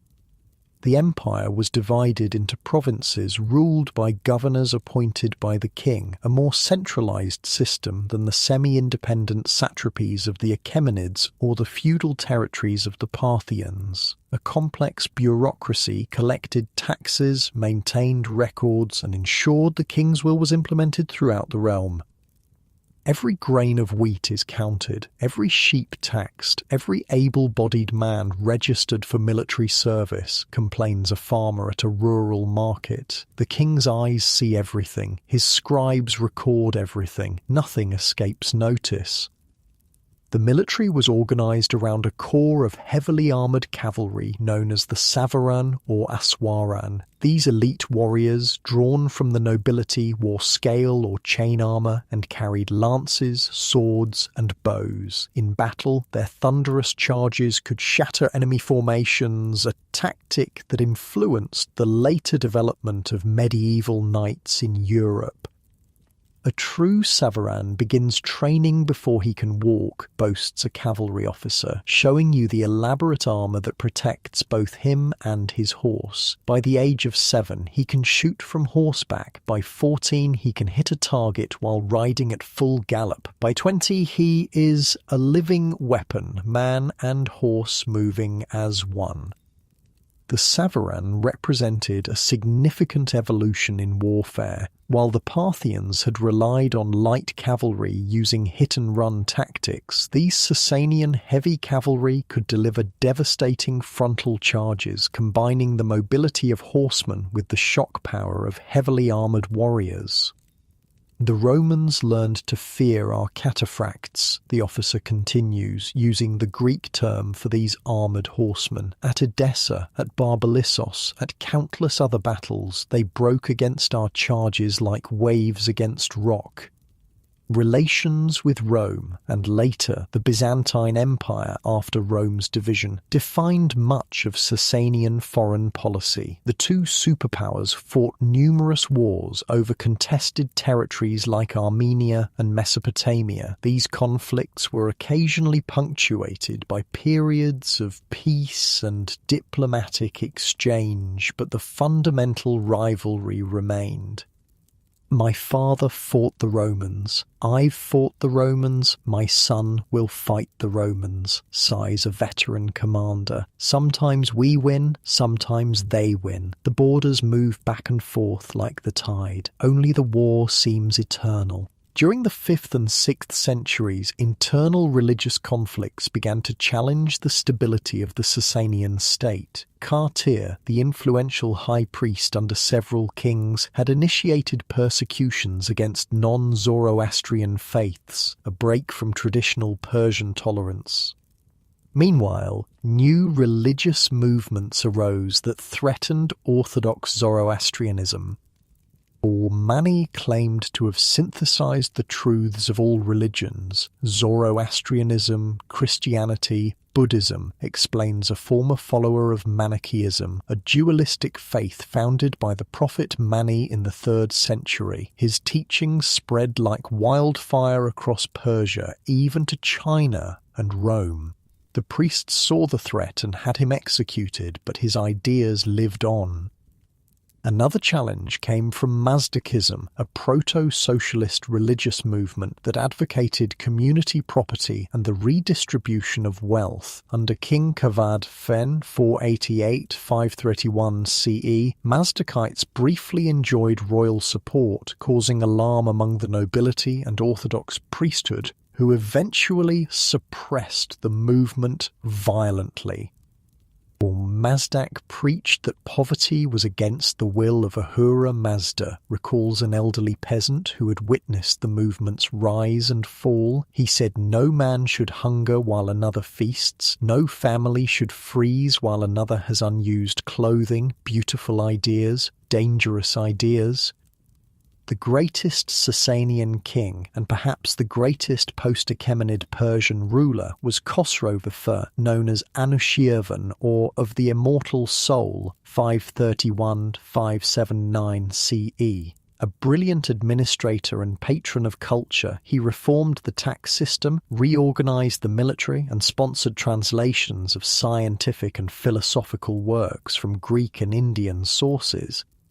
Khosrow understands that an empire needs more than swords. An advisor to the king tells you it needs justice, knowledge, art, faith. He says that a just king needs no guards, for his justice protects him. In his court, you'll find poets alongside generals, philosophers alongside priests.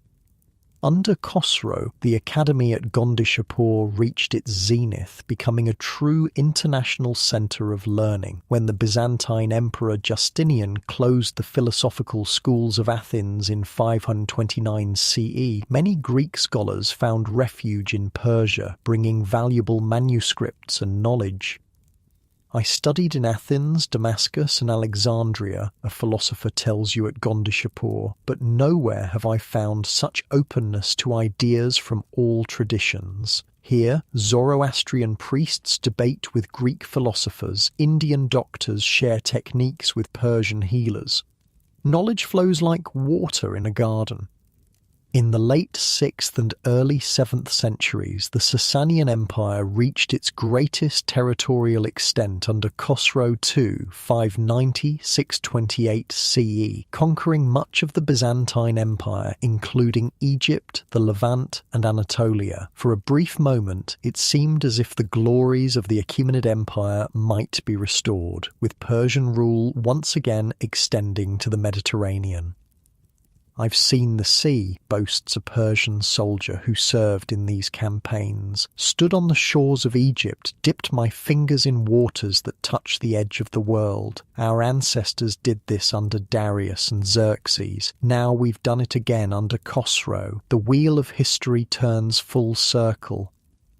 But this expansion proved unsustainable. A Byzantine counter-offensive under Emperor Heraclius pushed the Persians back, while the immense cost of these wars strained the empire's resources and administration. In 628 CE, after a series of devastating defeats, Khosrow II was overthrown and executed by his own nobles.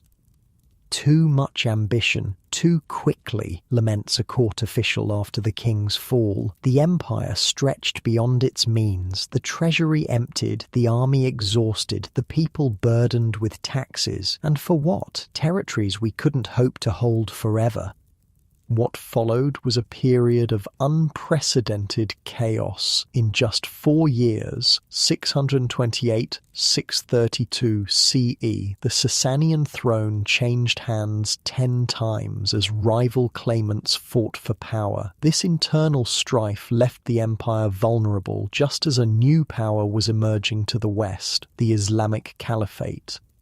"They say a new prophet has arisen in Arabia," a merchant from the western frontiers tells you in the marketplace at Ctesiphon. "His followers are united by a fierce faith, while we tear ourselves apart with civil war. The Romans fear them already. Perhaps we should too."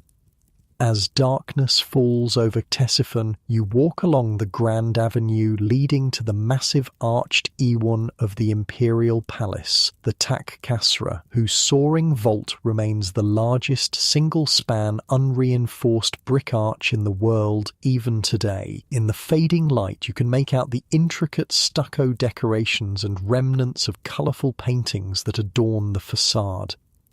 The Sasanian Empire represented the last flowering of pre-Islamic Persian civilization. For over 4 centuries it maintained Persia's status as a world power, rivaling Rome and later Byzantium. Its distinctive art, architecture, administrative systems, and court ceremonies would influence not just subsequent Persian dynasties, but also the Islamic caliphates, the Byzantine Empire, and even distant China. As you drift towards sleep, perhaps on a silk cushion in a garden courtyard rather than your modern mattress, you might wonder what fate awaits this magnificent civilization as new forces gather on the horizon. The Sasanian Empire stands at its moment of crisis, weakened by internal strife and external wars, yet still possessing the cultural wealth and historical resilience that have allowed Persia to endure through millennia of change.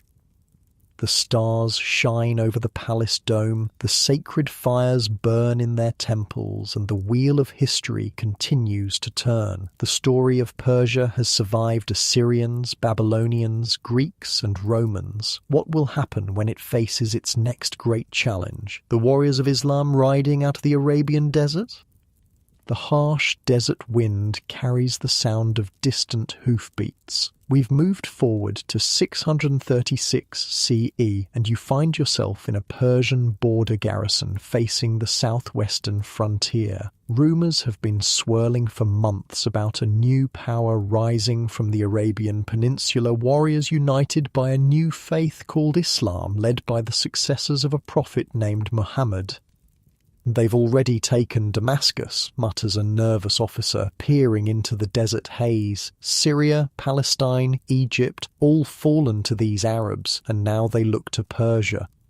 Unlike your comfortable bed right now, you're resting on a simple wool mattress in a stone barracks, your sleep disturbed by the constant comings and goings of messengers. The Sasanian Empire, once so mighty, now finds itself in crisis. Years of war with Byzantium have depleted the treasury and exhausted the military. Worse, a succession of internal coups has left the government in disarray. 4 kings in the past year alone," complains a veteran soldier, sharpening his sword by lamplight, each one ruling for a few months before being overthrown. How can we fight an external enemy when we're fighting ourselves?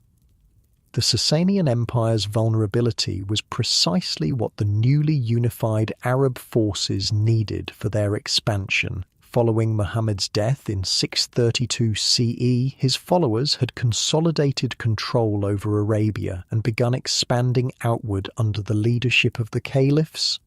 Muhammad's successors as political and religious leaders of the Muslim community.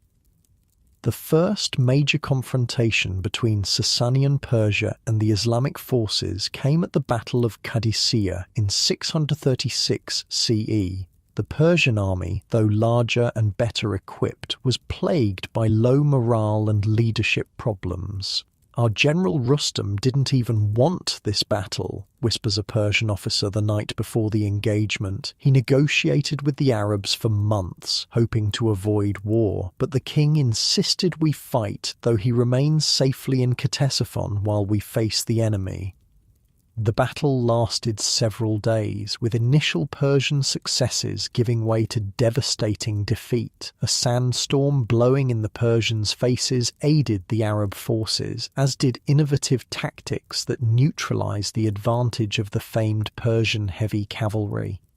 "They fought like nothing we've seen," gasps a wounded survivor. "Not in formation like Romans, not as mounted archers like our ancestors. They fought as individuals, each man seeking either victory or paradise. How do you defeat someone who sees death as a reward?" Following Qadisiyah, the Arab armies captured Ctesiphon, the Sasanian capital, sending shockwaves throughout the empire. King Yazdegerd III fled eastward, attempting to rally forces for a counterattack. "The King of Kings running from city to city begging for troops," says a merchant sadly as he packs his goods, preparing to flee the advancing Arab armies. The royal treasury carried on the backs of mules, the sacred fire from the great temple transported in secret. The world turns upside down. Over the next decade, Persian resistance crumbled province by province. Some regions surrendered without fighting, seeing little reason to die for a dynasty that had lost its vigour. Others fought fiercely but were ultimately overwhelmed. By 651 CE, the last Sasanian king, Yazdegerd III, was assassinated while hiding in a miller's hut in distant Merv, marking the official end of the empire. So falls 4 centuries of Sasanian rule over a millennium of Persian kingship, observes an elderly Zoroastrian priest, watching refugees stream into his fire temple, from Cyrus to Yazdegerd, from glory to exile. Yet Persia has fallen before, and Persia has risen again. The Arab conquest brought immediate changes. Islam became the official religion, Arabic the language of government. Non-Muslims, Zoroastrians, Christians, Jews were allowed to practice their faiths but had to pay a special tax called jizya and accept second-class status as dhimmis, protected minorities. Convert, pay, or die. Those were our choices. A Zoroastrian craftsman tells you in the market of what was once Ctesiphon, now renamed Baghdad. My brother chose Islam and now works in the caliph's court. I keep the old faith and pay the tax. My cousin resisted and died fighting in the mountains. Each of us made our choice. For many Persians, especially those from lower classes, conversion to Islam offered advantages, tax relief, opportunities for advancement, and inclusion in the new power structure. For others, particularly the aristocracy and priesthood who had the most to lose, resistance was fiercer and conversion slower. My family has tended this fire for 17 generations, a Zoroastrian priest tells you at a remote fire temple in the mountains. We will continue to tend it, even if we must do so in secret, even if we must pay these taxes, even if our numbers dwindle year by year. Some flames cannot be extinguished. Many Zoroastrians eventually fled to India, where they became known as Parsis and maintained their religious traditions into the modern era. Others remained in Persia, gradually diminishing in number but preserving elements of their heritage that would influence Islamic Persian culture. The Arab conquerors, while imposing their religion and language, were pragmatic about governance. They lacked administrative experience ruling a vast, complex empire and soon found themselves relying on Persian expertise.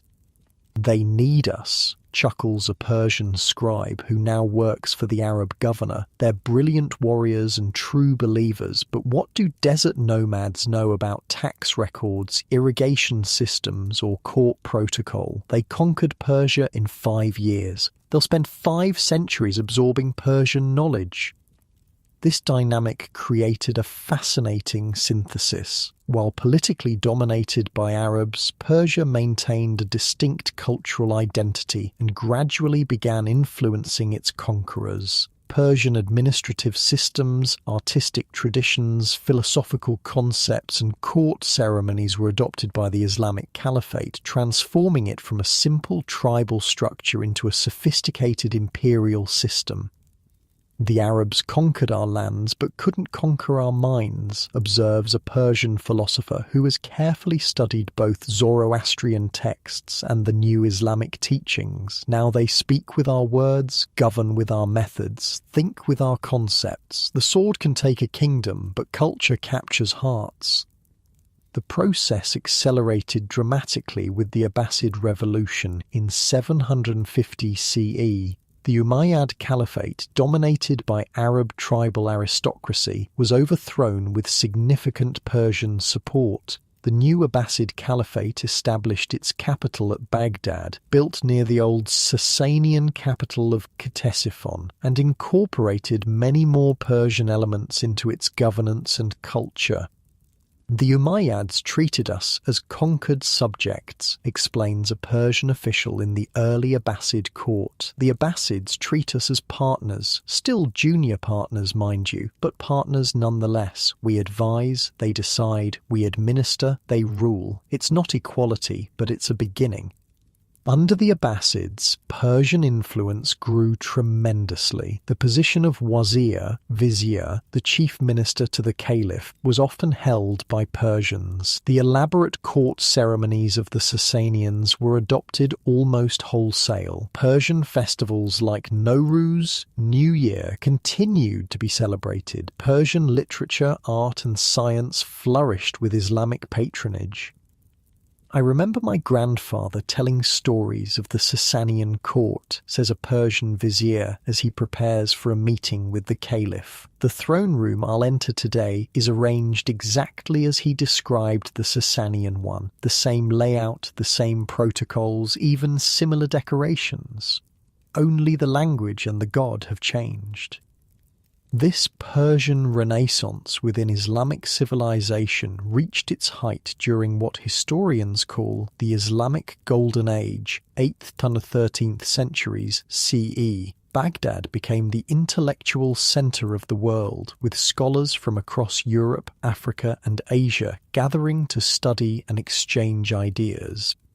A crucial institution in this intellectual flowering was the House of Wisdom, Beit al-Hikmah, established in Baghdad around 830 CE. Here, works of Greek, Indian, Persian, and other traditions were translated, studied, and expanded upon. In this one building, you'll find translations of Aristotle and Plato alongside Persian astronomical tables and Indian mathematical treatises, marvels a visiting scholar. Christians work alongside Muslims, Jews alongside Zoroastrians. Knowledge has no religion here. Persian scholars made tremendous contributions across multiple fields. Al-Khwarizmi's mathematical works gave us the terms algebra and algorithm. Al-Razi revolutionized medicine and chemistry. Al-Biruni made groundbreaking discoveries in physics, astronomy, and anthropology. Ibn Sina, Avicenna, created medical texts that would be used in Europe for centuries. We stand on the shoulders of giants, a Persian doctor tells his students at a Baghdad hospital. Zoroastrian healing traditions, Greek medical theory, Indian surgical techniques, and now the empirical approaches we're developing, all coming together to create something new and powerful. Persian literature also underwent a remarkable transformation. With the Arab conquest came a new alphabet and a new dominant language, Arabic. But by the 9th century, a literary revival began using a language now known as New Persian or Farsi, written in Arabic script but distinctly Persian in vocabulary and grammar. This became the vehicle for a cultural renaissance. Our ancestors wrote in Pahlavi script, which few can read now, explains a poet in the city of Shiraz. Arabic script belongs to our conquerors, but listen to what we've done with it, made it sing with Persian words, Persian rhythms, Persian stories. The container may be Arab, but the wine is purely Persian. The greatest early figure in this literary revival was Ferdowsi, whose epic poem Shahnameh, Book of Kings, preserved pre-Islamic Persian mythology, history, and identity. Completed around 1010 CE, this massive work, longer than Homer's Iliad and Odyssey combined, became the cornerstone of Persian cultural identity under Islamic rule. Ferdowsi gave us back our stories, says a storyteller who recites portions of the Shahnameh in a tea house. The heroes of ancient Iran, Rostam, Sohrab, Siavash, live again in his verses. For 30 years he laboured, using almost exclusively Persian words, minimal Arabic. It was an act of cultural resistance wrapped in literary brilliance. By the 10th century, political fragmentation of the Abbasid Caliphate led to the emergence of independent Persian dynasties. The Samanids, Buyids, and later the Ghaznavids established states that, while technically vassal kingdoms of the Caliphate, functioned as autonomous Persian revivals. "We rule ourselves again," declares a court poet at the Samanid court in Bukhara. "Yes, we're Muslims now. Yes, we acknowledge the caliph, in theory, but our rulers are Persian, our language is Persian, our hearts are Persian. The wheel turns and Persia rises once more." These dynasties became enthusiastic patrons of Persian culture, supporting poets, artists, philosophers, and scientists. Under their rule, masterpieces of Persian literature were created by figures like Rudaki, the first great poet of New Persian, Dakiki, who began the Shahnameh before Ferdowsi, and Al-Biruni, whose works encompassed everything from astronomy to history. Architecture also reflected this Persian Renaissance within Islamic frameworks. The distinctive Persian features, the Iwan, vaulted hall, the dome chamber, elaborate gardens, were incorporated into Islamic architectural traditions, creating a new synthesis that spread throughout the Islamic world. "The dome of this mosque may bear Quranic inscriptions," observes an architect, pointing to a new structure in Isfahan, but its proportions, its weight distribution, its acoustic properties all build on techniques our ancestors developed for Zoroastrian fire temples and Sasanian palaces. the faithful pray to Allah under a roof designed by Persian minds. The synthesis between Persian and Islamic traditions wasn't always smooth. Tensions between Arab and Persian identity, orthodox and mystical interpretations of Islam, central authority and regional autonomy created periodic conflicts. Yet from these tensions emerged some of history's most profound cultural achievements. Islamic mysticism, or Sufism, found particularly fertile ground in Persia, where it incorporated elements of Zoroastrian dualism and pre-Islamic Persian mystical traditions. Persian Sufi poets like Attar, Rumi, and Hafez would create works of spiritual insight and literary beauty that transcended cultural and religious boundaries. The outer form may change, a Sufi master tells his disciples in a quiet garden, but the inner quest remains. Our Zoroastrian ancestors sought union with divine light. We seek union with the divine beloved. The path winds differently, but leads to the same mountain peak. By the 11th century, new challenges emerged from the northeastern frontiers. Turkish nomadic tribes recently converted to Islam began moving into Persian territories. Like the Parthians and other nomadic groups before them, these Turkic peoples would gradually adopt Persian cultural forms even as they established political dominance.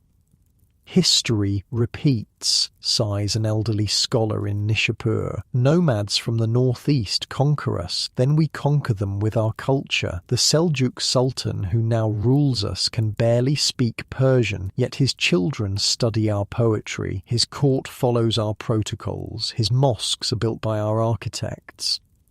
The Seljuk Turks, who established control over much of the Iranian plateau by the mid-11th century, exemplified this pattern. Though Turkish in origin and military organization, they embraced Persian administrative systems and cultural forms, employing Persian viziers and patronizing Persian arts.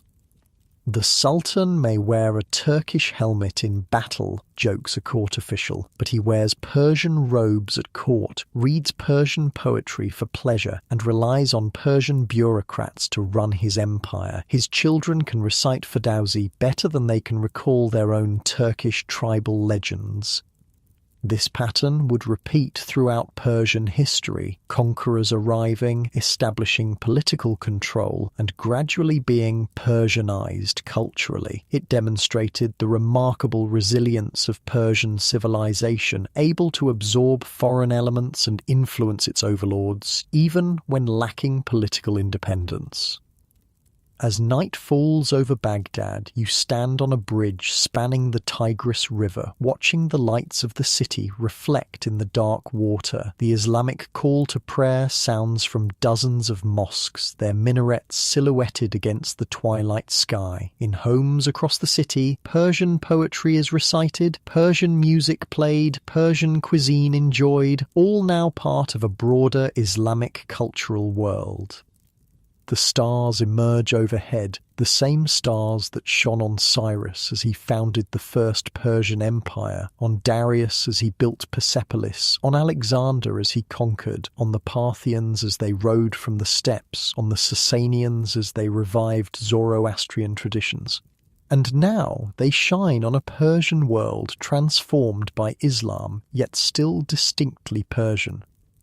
As you drift towards sleep, perhaps on a traditional Persian carpet rather than your modern mattress, you reflect on the remarkable adaptability that has allowed Persian civilization to endure through conquest, religious change, and cultural transformation. The Arab conquest didn't end Persian history, it simply opened a new chapter in an epic story that continues to unfold. And the story isn't over yet. Even now, new challenges approach from the distant east, challenges that will test Persian resilience as never before. A cold wind howls across a landscape of ash and ruin. We've moved forward to 1258 CE, and you find yourself standing amid the smoking remains of Baghdad, once the glorious center of Islamic civilization. The Mongol armies have come and gone like a devastating storm, leaving destruction on a scale almost beyond comprehension. "Nothing remains," whispers a hollow-eyed survivor, picking through the rubble of what was once a grand library. 1,000 years of knowledge turned to ash, the caliph executed, scholars slaughtered, irrigation systems destroyed. They say the Tigris ran black with ink from all the books thrown into the river, then red with blood. Unlike your safe, warm bed right now, you're standing in a nightmare landscape of death and devastation. The Mongol invasion, led by Hulagu Khan, grandson of Genghis Khan, marked perhaps the greatest catastrophe in Persian history, greater even than Alexander's conquest or the Arab invasion. What made the Mongol devastation so complete was not just its violence, but its systematic destruction of the infrastructure that sustained civilization. The elaborate irrigation systems that had turned desert into farmland for thousands of years were demolished. Cities that had stood since ancient times were razed to the ground. Entire populations were massacred. "They killed everyone in Nishapur," a refugee tells you, his voice flat with trauma. "Men, women, children, even animals. They separated the heads from the bodies and built pyramids of each. They didn't want plunder or conversion. They wanted to erase us from the earth." Statistics from this period are almost incomprehensible. Historians estimate that Iran's population dropped from around 2.5 million to 250,000 in some regions. Cities that had been centers of learning and culture for centuries, Merv, Nishapur, Ray, Balkh, were so thoroughly destroyed that some never recovered. Yet even in this darkest hour, Persian civilization demonstrated its remarkable resilience. Within a generation, the conquerors were being absorbed by the culture they had tried to destroy.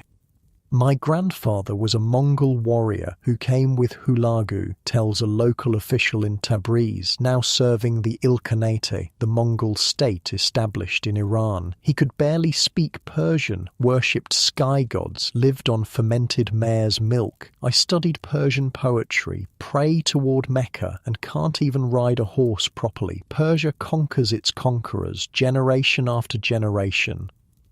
The Ilkhanate period, 1250–1635 CE, saw the gradual reconstruction of Persian society and the conversion of the Mongol rulers to Islam. Under rulers like Ghazan Khan, who embraced Islam in 1295, there was a substantial effort to rebuild cities, restore agriculture, and revive cultural institutions.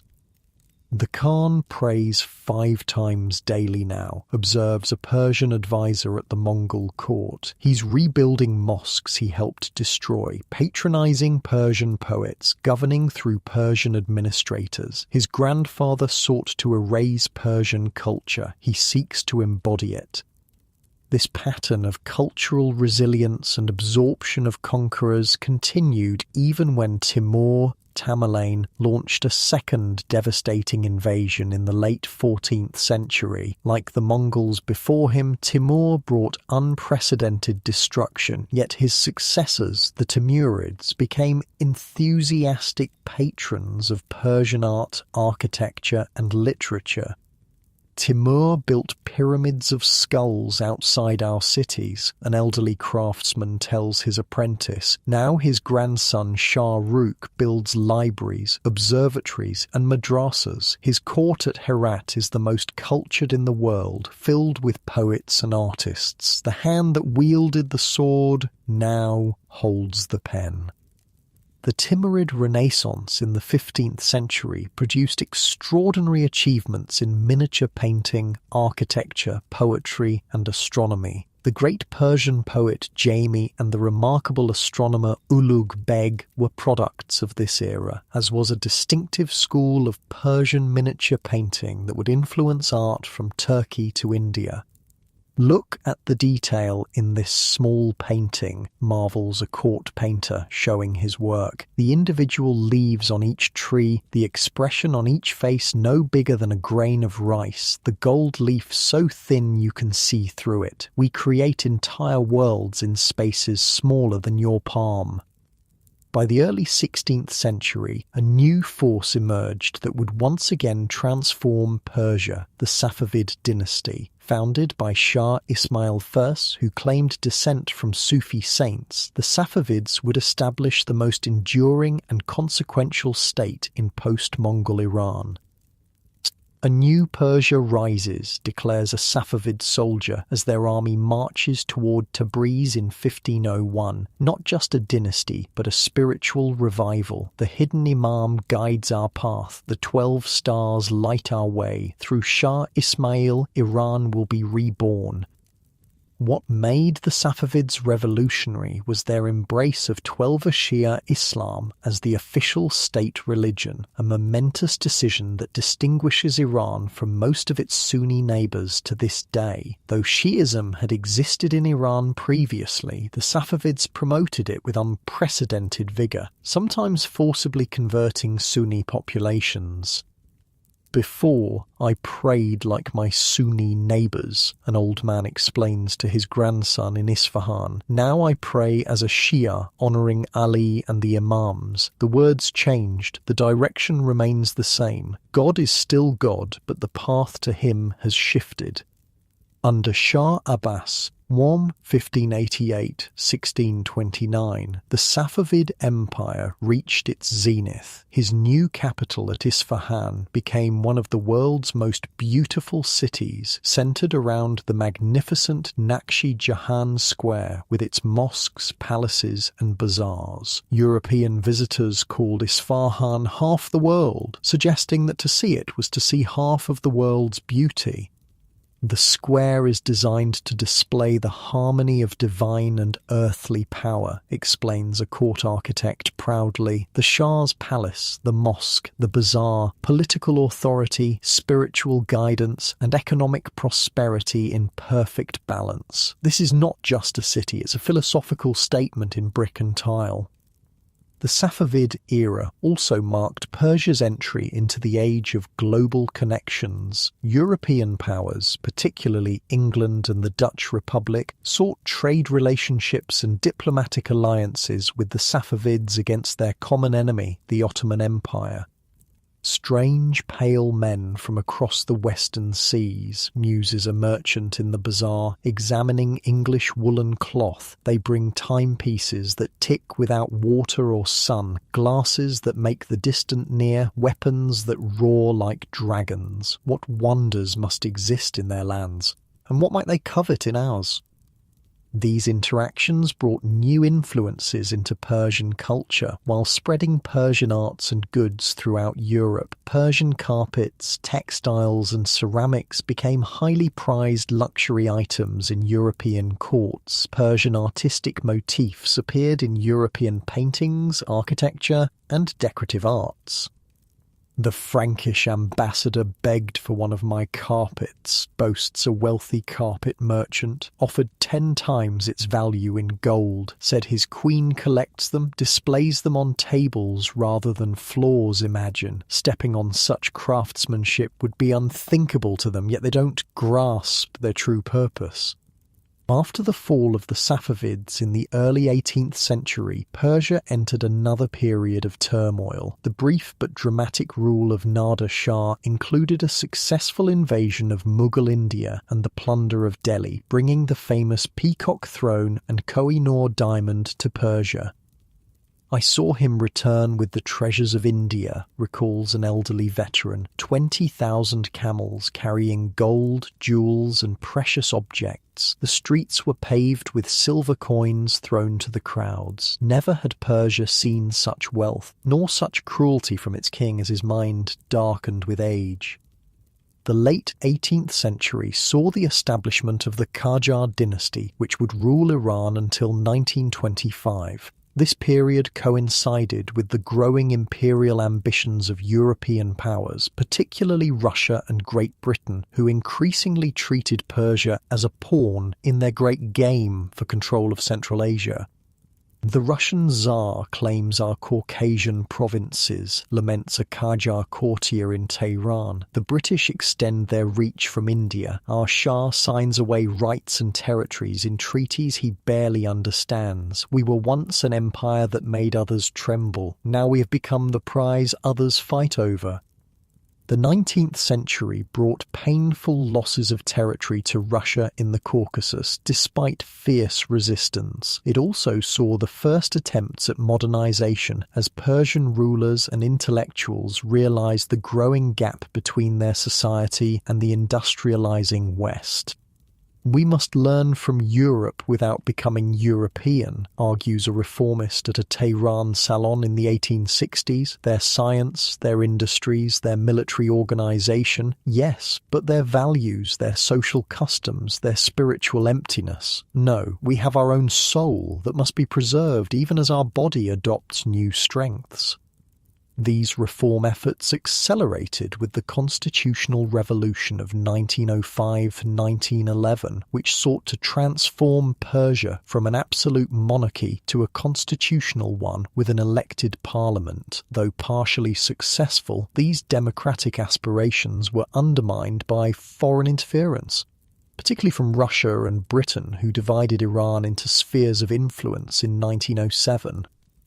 They draw lines on maps, deciding which parts of our country belong to whose influence, fumes a nationalist student. They've never walked our mountains, never drunk from our springs, never read our poets, yet they claim the right to determine our destiny.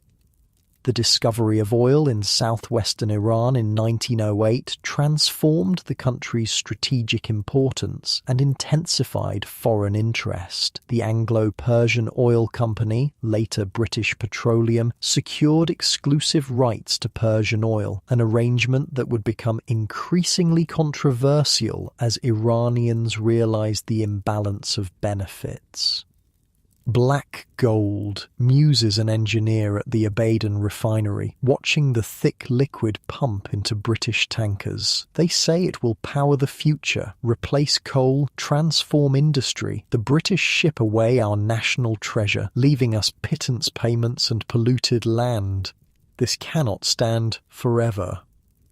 During World War I, despite declaring neutrality, Persia became a battlefield for Ottoman, Russian and British forces. The post-war period saw a dramatic change when Reza Khan, a military officer, seized power in 1921 and established the Pahlavi dynasty, taking the ancient Persian title of Shah in 1925. He's a modernizer, like Turkey's Ataturk, observes a government official in the new capital, Tehran. New roads, railways, industries, universities. He's even changed our name. Persia is now officially Iran, the ancient name of our land, but his methods are harsh, and many traditional people resist his Western ways.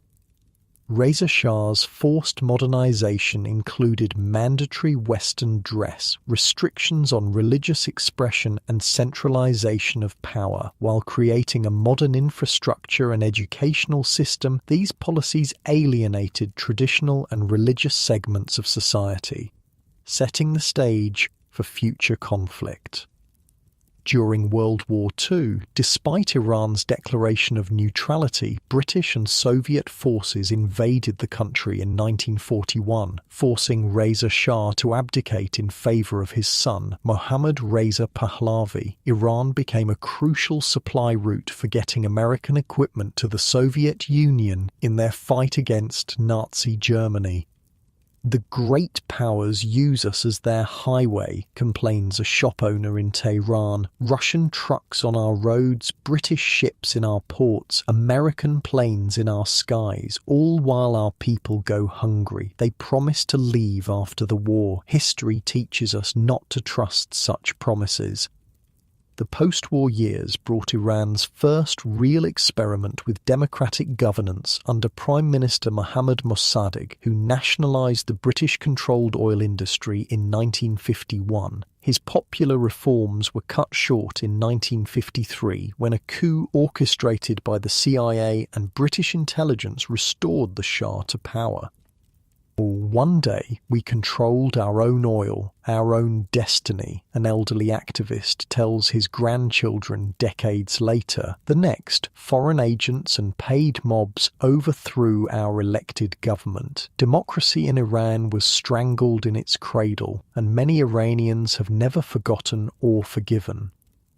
The Shah's return ushered in decades of autocratic rule, rapid modernization, and close alliance with the United States. Oil wealth fueled economic development, but also corruption, inequality, and cultural dislocation. The Shah's secret police, SAVAK, brutally suppressed dissent.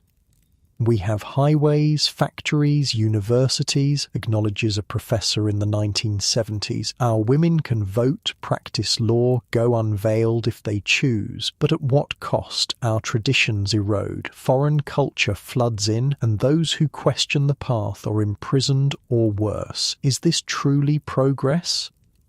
These tensions culminated in the Islamic Revolution of 1979, when a broad coalition of religious, leftist and nationalist groups overthrew the Shah. Ayatollah Ruhollah Khomeini, who had been exiled for his opposition to the Shah's policies, returned to establish an Islamic republic that combined elements of theocracy and democracy. Not East, not West. Islamic Republic, chant the revolutionaries in Tehran's streets. We reclaim our identity, our sovereignty, our spiritual heritage. Neither American puppet nor Soviet satellite. Iran charts its own course, guided by faith and national pride. The subsequent hostage crisis, in which revolutionary students seized the American embassy and held 52 Americans for 444 days, poisoned relations with the United States. Soon after, Iraq under Saddam Hussein invaded Iran, beginning an 8-year war, 1980-1988, that cost hundreds of thousands of lives and billions in damage. They thought we were weakened by revolution, vulnerable to attack, remembers a veteran of the Iran-Iraq War. They sent tanks and planes, chemical weapons and missiles, but every Iranian, from school children to the elderly, rallied to defend our soil. The world supported our enemy, yet we survived through sacrifice and determination. The decades since the revolution have seen Iran navigate a complex path, maintaining its revolutionary ideals while adapting to changing global realities. Periods of reform under presidents like Mohammad Khatami alternated with more conservative governance. Relations with the West have fluctuated between tentative engagement and sharp confrontation, particularly over Iran's nuclear program. We are an ancient civilization trapped in modern geopolitics, reflects an Iranian diplomat in the early 21st century. We remember empires that rose and fell while Europe was still in the Dark Ages, yet now we must navigate sanctions, nuclear negotiations, regional rivalries, all while preserving our essential character as Iranians. Through it all, Persian culture has maintained its distinctive identity and influence. Iranian cinema has won international acclaim. Persian literature continues to evolve while honouring its classical heritage. Traditional arts like carpet weaving, miniature painting and calligraphy are preserved alongside new forms of expression. My grandmother recites Hafez from memory, says a young Iranian artist working on a digital installation. I studied graphic design in London. We argue about politics, religion, art, but we both understand something deeper about being Iranian that transcends these differences. There's a cultural DNA that connects us across generations. Today's Iran stands at another crossroads in its long history. Economic challenges, social changes, environmental issues, and geopolitical pressures create both constraints and opportunities. Yet the remarkable resilience that has sustained Persian civilization through millennia of triumph and disaster remains evident. As the stars shine over Tehran's sprawling cityscape, the same stars that shone on Persepolis, Ctesiphon, Isfahan, and all the other capitals of Persian history, the story of Iran continues to unfold, from those first farmers in the Zagros Mountains to today's complex society of over 80 million people. The thread of Persian identity stretches across time, adapting yet enduring. And as you drift towards sleep, far more comfortable in your modern bed than any Persian king on his jeweled throne, you might reflect on this extraordinary civilization that has survived conquest, revolution, and transformation, yet always remained distinctively, defiantly Persian. The resilience of Persian civilization reminds us that beyond the rise and fall of empires, beyond the coming and going of conquerors, beyond even the change of religions and ideologies, there exists a cultural continuity that transcends political boundaries and historical upheavals. It whispers to us across the centuries about human creativity, adaptability, and persistence, qualities that have allowed Persia to endure when so many other ancient civilizations have faded into memory. The night deepens, and the story of Persia, from its earliest beginnings to its uncertain future, mingles with your own dreams, like those ancient Persian astronomers who mapped the stars, or the poets who captured the human heart in perfect verses, or the ordinary people who rebuilt after each devastation. You too are part of the great human story that connects us all across time and space. And as consciousness gently slips away, perhaps some echo of Persian wisdom follows you into sleep, the understanding that life, like history, moves in cycles of creation and destruction, joy and sorrow, prominence and obscurity. Yet through it all, something essential remains, waiting for the next renaissance, the next rebirth, the next chapter in a story that has no end.